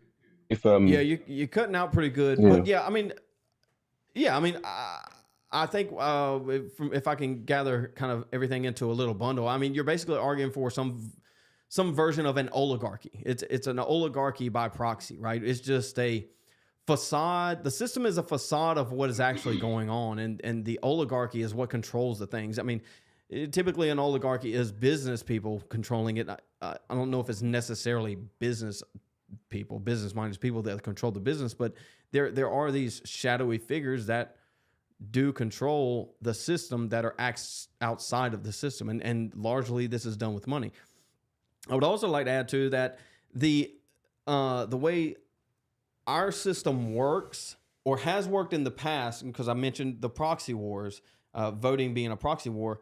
What also is a proxy war is this give, send, go type of Carmelo Anthony. I don't know if you are familiar with that, but that's, we're essentially having a race war in America. And so what Yeah. this is you have Shiloh Hendricks, you have Carmelo Anthony, and these cases that are having give, send, goes or GoFundMe's, whatever they're using, I don't even know. It's a numbers game. It's like, okay, we have more money than you. Money is the proxy. Whereas it used to be votes are the proxy. Now it's money is the proxy. And at some point there is no proxy left to have. And then therefore comes the war. This is kind of what we were talking about a little bit yesterday. Inevitably it's a numbers game, and inevitably you're going to have to show up in person. It's just postponing the thing. It's like, I don't know, watching a sports game go on, and at the end everybody just fights. I think that's inevitably what happens, because racial tensions are natural. I don't think you would deny that. Yes, same thing here. I would say the UK is a little bit more, I'll say, united between races more than the US, but not by that much. And again, I still kind of feel like there is tension between races now in our modern time because of Black Lives Matter, and because of a lot of these I'll say foreign affairs from immigrants that are, let's say, have some sort of bitterness towards Europe and the US for invasions in their countries. So when they immigrate to our country, to the UK, they'll bring that enmity with them, that bitterness, and that can increase the race division. I don't know if that's the same over there Yeah, it's in similar. the Let US. me ask you this question, because I feel like Josh is asking. There's a little bit of tension. Do you consider yourself English? I personally would consider myself English, yes, Okay. but in the sense of culturally, like as in my culture, because I I do gravitate more to English culture because it lines up with my belief. That's my grounds for my reason to say I'm English more than I would say, I'm African. If Okay, that makes let me sense, it's see if because I of can my ask you Christianity. this. Don't take this the wrong way. These are questions. It is what it is. I think you understand this, or at least it seems Sure. like that. Let's say you weren't in a Western country. What country would you prefer to be in? Not necessarily am I asking your people, but like what would be the preferable country outside of Western countries? Like me individually, Yeah. um, I would say when you say West, does it include the US too? Yeah. U.S. is Western. Specifically, Um, white countries. I guess it would essentially boil down to. okay. Then that's very difficult because again, I gravitate more to a country that has more Christian ethics, and there aren't a lot of countries outside of Europe and America that really promotes or pushes Christian ethics. I don't know. I really don't know. Maybe South Africa. Maybe South Africa, but again, I'm saying South Africa because of the influence of Europe. So I get what you're yeah. getting at, Zeb, but and this is what we've talked about before, is clearly, was it UK Hmm. Baptist? Like, yeah, we always talk about how the exception doesn't disprove the rule or Yeah. whatever, but there are exceptions, and clearly UK Baptist, he's one of these guys who's very aware of the situation. He's very aware of reality. He understands that. That's why he admittedly gravitates towards Western culture. Yes. Well, I think let me see if I can put it like this. And there's a I would place for say that. Black Americans, because I don't know the relationship in UK across like racial lines, but I would say like Black Americans aren't African, and I would think that they would say that, and I would think Africans would agree with that, but they also Yes. aren't Americans, right? And so there's a Yes. distinction, but the question is, where do they go? And so we like to say the phrase, send them back.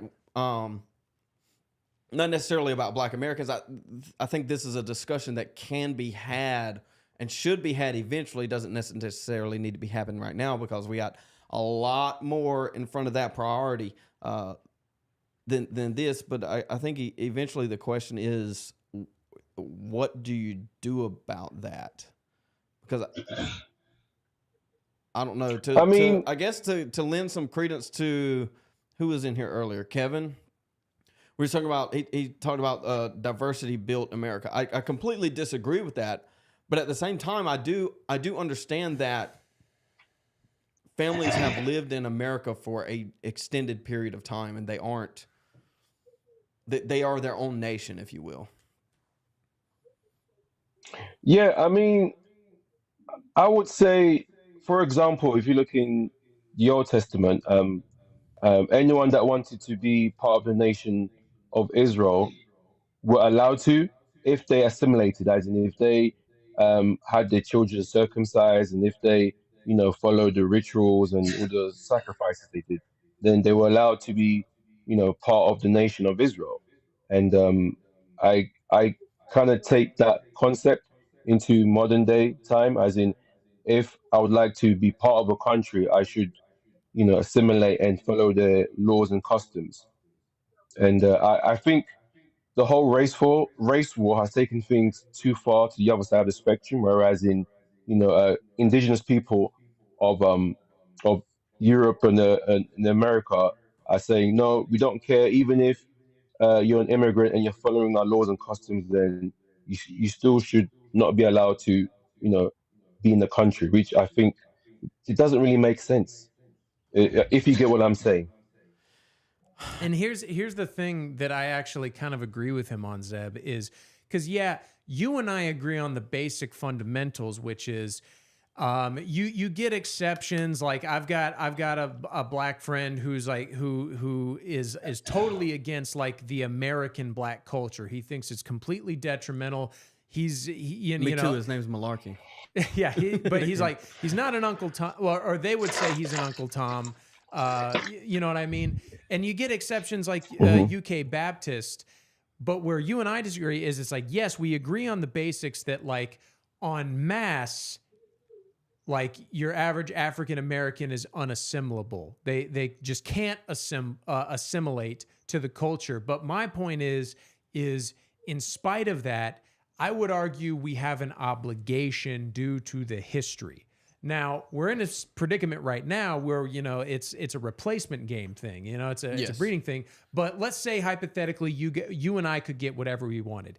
Yes, send them all back to Africa would solve the problems. However, I don't think that is actually what is right. Because, as you said, the African Americans, as we call them, they're not American, but they're no longer African Americans either. But you get what I'm saying. Yeah, Black we people agree. in America, they're not fully. They like generally, you can get Black Americans that are more patriotic than certain white Americans. Generally, they're not, though. I agree with this. However, I think we have an obligation to those people, same in the UK. Now, that doesn't mean we have to accept new ones, like people from Nigeria and stuff, but the descendants of slaves and stuff, I do think we have an obligation to those people. Yeah, I mean, I think so too. I think there's some kind of concession that is probably going to have to be made if we get to that point. Like I said, this is very, very far down the priority list. Right now, we just got to get the illegals out of here. Let's close the border and let's start deporting all of the illegals. Like, if we can start there, we can have some type of conversation like this later on. No, I agree. In order to even have a stable country, you can't just be having masses of random illegals coming in and basically, because a lot of them don't really assimilate themselves anyway, and then because they kind of hide or go under the radar, then it will increase crime and a lot of wicked stuff. But I would also say, even if, let's say, you hypothetically got rid of, let's say, all the blacks and Hispanics and sent them back to their country, I still wouldn't think that would solve the problem, because I think a lot of the problems can come from within. Well, let's say, I'm going to give you an example. So, this whole LGBT stuff, the sodomy and all this thing that's ramping up in the West, that isn't necessarily being imported. It's coming from within America Well, and the Europe. Jews are getting deported Because too. yeah, the Jews too. But just back to my point, the whole LGBT thing, it's not coming from African countries, because the majority of them, For sure. despise it. And other countries actually coming from, I would say, white Europe or America, and that alone, if that isn't left unchecked, that could destroy. That will destroy society, because obviously, because it increases child abuse. It will decrease the population, and it will increase diseases, and it will just bring more corruption. So I still don't think if you get rid of every colored person, it's gonna make things normal again. I think the problem is we've gone away from Christian ethics. That's the main thing. Oh, What do you guys absolutely. think? No, absolutely. I mean, you're exactly correct. I guess there's a lot to unpack there. I would say, because I dove down this idea of what would it take to maintain a nation, or a nation within a country, and I think the number is 82%, right? Homogeneity, meaning that it doesn't necessarily have to be 100, but 100 would be preferable. And my Indian friend makes a similar argument that you kind of make, is that homogeneity doesn't solve all of the problems, and I would agree with that. There's going to be internal strife. That's just the nature of it. I would say, I'm trying to knock down all these fairly quickly. I'm gonna try to close it up here in a second, but I would say something like the rise of gays or LGBTQ is largely due to what we were talking about earlier with this liberation, the liberation of the individual. It's kind of the rise of like the 60s and the radical individualism that led to this liberation. And then America is exporting it to all of these other countries, even to some of these Muslim countries that are outright rejecting it. I mean, rightly so. Rightly so. They're very traditional or conservative, if you will, countries. So yeah, it doesn't solve the problem necessarily. And I think, sadly, I think a solution is probably going to be not what I want. It's not preferable, but the U.S. is not going to exist at some point in the relatively near future. This is kind of a discussion we were having yesterday. Is there's going to be a divide? There's going to be a split. And I know there was like 4 or 5, I guess it would be economists, kind of dove into this question and tried to break down what it would look like for a fallout. And they all kind of came to something of a similar situation where there were 5 regions within the U.S. where you have the southern East Coast, or the South, if you will, minus Texas, and the North, and then you have the Midwest and California. And they all kind of broke into their own little countries because they each have different cultures, right?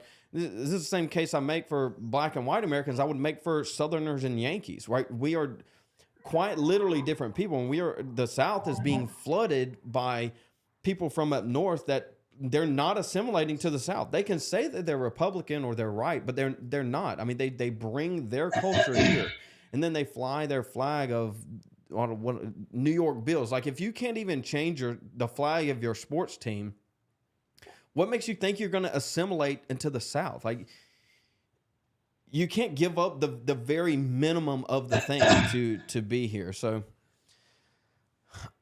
I don't know. Maybe that answers some of your questions. Would you say there's not just one solution, but there is more than one solution that would, bring harmony and bring things back to the way it's I was going to supposed say, what's the final solution, Zeb? I don't know. To be honest with you, I don't know if there is even a solution.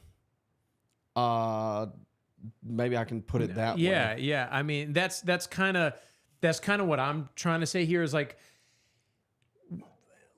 the extreme might be ideal in some ways, but it's not realistic. And that's not to say that we can't shoot higher than what we're currently aiming for, but like we do, like, let's be honest. If you were to send every single African American, whatever you want to call them, back to Africa, most of them would be killed because of how different because of how different they are. And I don't think that's if they were. I mean, depending on where you put them, right? So, I mean, we can look at somewhere like Liberia where they sent a bunch of slaves, and I mean, look at Liberia. And now. my point being is this: is like in the '60s and right after the '60s and even up until the '90s, you did have relative cohesion. It's not perfect, but relative cohesion between the black and white communities in America compared to what we have now. But that's because of heavy policing. You're gonna get. I mean, let's be honest. There's a big problem with predators in the black community. It's not all of them, but you do find them more common, per capita.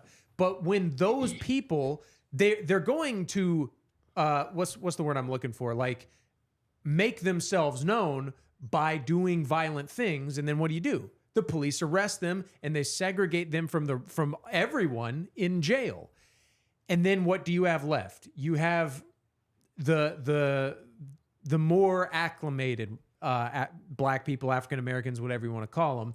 And then it's easier for those groups to make peace. Yes, you're going to have more black people in jail, but that's the price of doing business. You know what I mean? And that way, because think about it like this guy. You got to think of UK Baptist. He's a victim of it too. I mean, granted, he's in the UK. I don't know exactly what it's like over there, but in America, if you were walking around, you might get misconstrued as one of these black predators because they're so prevalent here. Yeah, you might get a white woman in a stroller cross the street before you have the chance to say, hey, how are you? Because she's afraid. But the thing is UK Baptist, he's intelligent enough to understand why, and he's not resentful for that. You know what I mean? But once we have once we kind of get our appetite back for heavy policing, it's going to come back where people are more comfortable. Yeah. You know what I mean? I'm gonna have to let you go here, dude. I gotta close up here in a second. I don't know if Josh wants to stick around, but I appreciate, dude. We appreciate. You gotta show me how to do Rodney's show. Yeah, we got a lot to knock down. We're actually like 45 minutes over, so I appreciate it, brother. Appreciate the call in, chat. Yeah, thanks for accepting me. Yeah, I'm gonna go to bed anyway. Yeah, but I really appreciate you guys. It is late over there, isn't it? What time is it? It's like it's almost 11 now. Yeah, it's getting late over there. Yeah, All right, yeah. brother, you have a good evening, man. Appreciate it. See you. You two guys, take care, man. God bless. Bye. Yes, sir. God bless. That's solid, That was a dude. good, yeah, good. Hey, we need more call-ins. Wow, Josh, that's just a lot of ignorance, prejudice, and racism. Who taught you that? I don't understand. I guess the Trump in the name must be sarcastic, or maybe he's being sarcastic. I don't know. I don't pick it up well over Mr. text. Jefferson, 3.5 hour live stream, loving it. Three three-hour live streams in a row. Have we? Is that what we're doing? I know yesterday's was. Dang, dude. I got other things to do besides stream to you boys. I just want to dump knowledge. I just want to dump all my knowledge on you that I can. I wanted to read it's before fun we to jump make out of it here. There was a profitable. comment I wanted to jump on. What does this mean? Did you read this comment? I did read that. You remind me of a house cat. You fiercely independent and have the world all figured out, yet have zero clue about the history of freedom you enjoy and take for granted. I'm not oblivious to the freedom that I have. In fact, I would prefer less freedom. Here's the thing, and I like maybe you. that's what he's believe actually it or saying. not, I like you, Trump whoppers. Keep commenting, keep antagonizing. We love it. But this is like girl talk. This is like, oh, you're like a baby. That's like what girls do. You know, like it happens all the time where it's like, oh, you're like a baby bird. Look at you. Oh, like down talking, you know. I'm like a house cat. You're Fiercely like a house cat. independent and have the world all figured out. Oh, my neck. See, I don't think I have the world figured out. You come across like you do. I think, well, hold on. I take things individually and apply what I believe the world is, reality is. I don't know if those are quite the same thing, but maybe it might come across. Does it seem like I have the world figured out? It comes across that way. Okay, maybe I do. Maybe I do. mean, I do. I know everything. Guys, chat, listen. I know everything. Everybody knows I know everything. Everybody knows. I know everything. Just ask me the question. I know the answer. You guys got the gift of gab. I got a gift.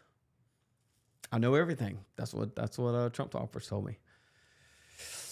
History of the freedom we have comes straight from Protestant Christianity. Yes, I agree with that. I think the Protestant religion, Protestant Christianity specifically, has led to probably maybe even too much freedom. Yeah, I agree. Trump Whopper also said I wouldn't play this that I already had pulled up, so let me play this and then we'll dip out. Boys, this is gonna be the last one and we're gonna bounce. Where is it? Inauguration. Were to be expected, CEOs and their wives to boot. What came as a surprise was not once, but twice came the big Nazi salute. Oh, buddy, Mr. Musk, edgelord troll of the land. Mr. Musk knows just what he's doing with his hands. Something about all the excitement and fervor got the strange man dancing like a German Führer. Meta, Apple, Amazon, TikTok, Tesla, now the game is on. Them folks don't have me and you in mind. It takes a mountain of bodies just to climb that high. And now it's quasi and plastic, technocratic, fascists doing sig hail salutes out and into the masses. I think this is after How's he Elon. whistling like that? Yeah. They dump a big smoke bomb, make a distraction, signing tons of weird shit into executive action. They need you divided, not agreeing on nothing. Keep the greed machine oiled up and running. Hate is a poison, but it's making them money. Takes balls to stand up and be like Bishop Buddy. All right, chat. Josh, you want to tell them bye? Goodbye, chat. Peace, It was a good show boys. today. A long one, man. Yeah, a long one. I appreciate it. Thanks for everybody stopping by. Thanks for all the chats. Thanks for the call-ins. Had what, 2? Yeah. 2 call-ins. We need today? some more. We'll get there. Yellow Moth, you got to call in. You don't have to use your face. You can hide your camera or whatever. Yeah, we can but do it. We can do audio only. Perfectly fine. Tyrone, Gentlemen, y'all have a good evening. Josh, you doing a show tomorrow? After Rodney, probably not. My Okay. sister's visiting. I'll see y'all probably Tuesday. All right. Front wipers. Oh, wrong camera. Thanks, This dude. Thanks, dude.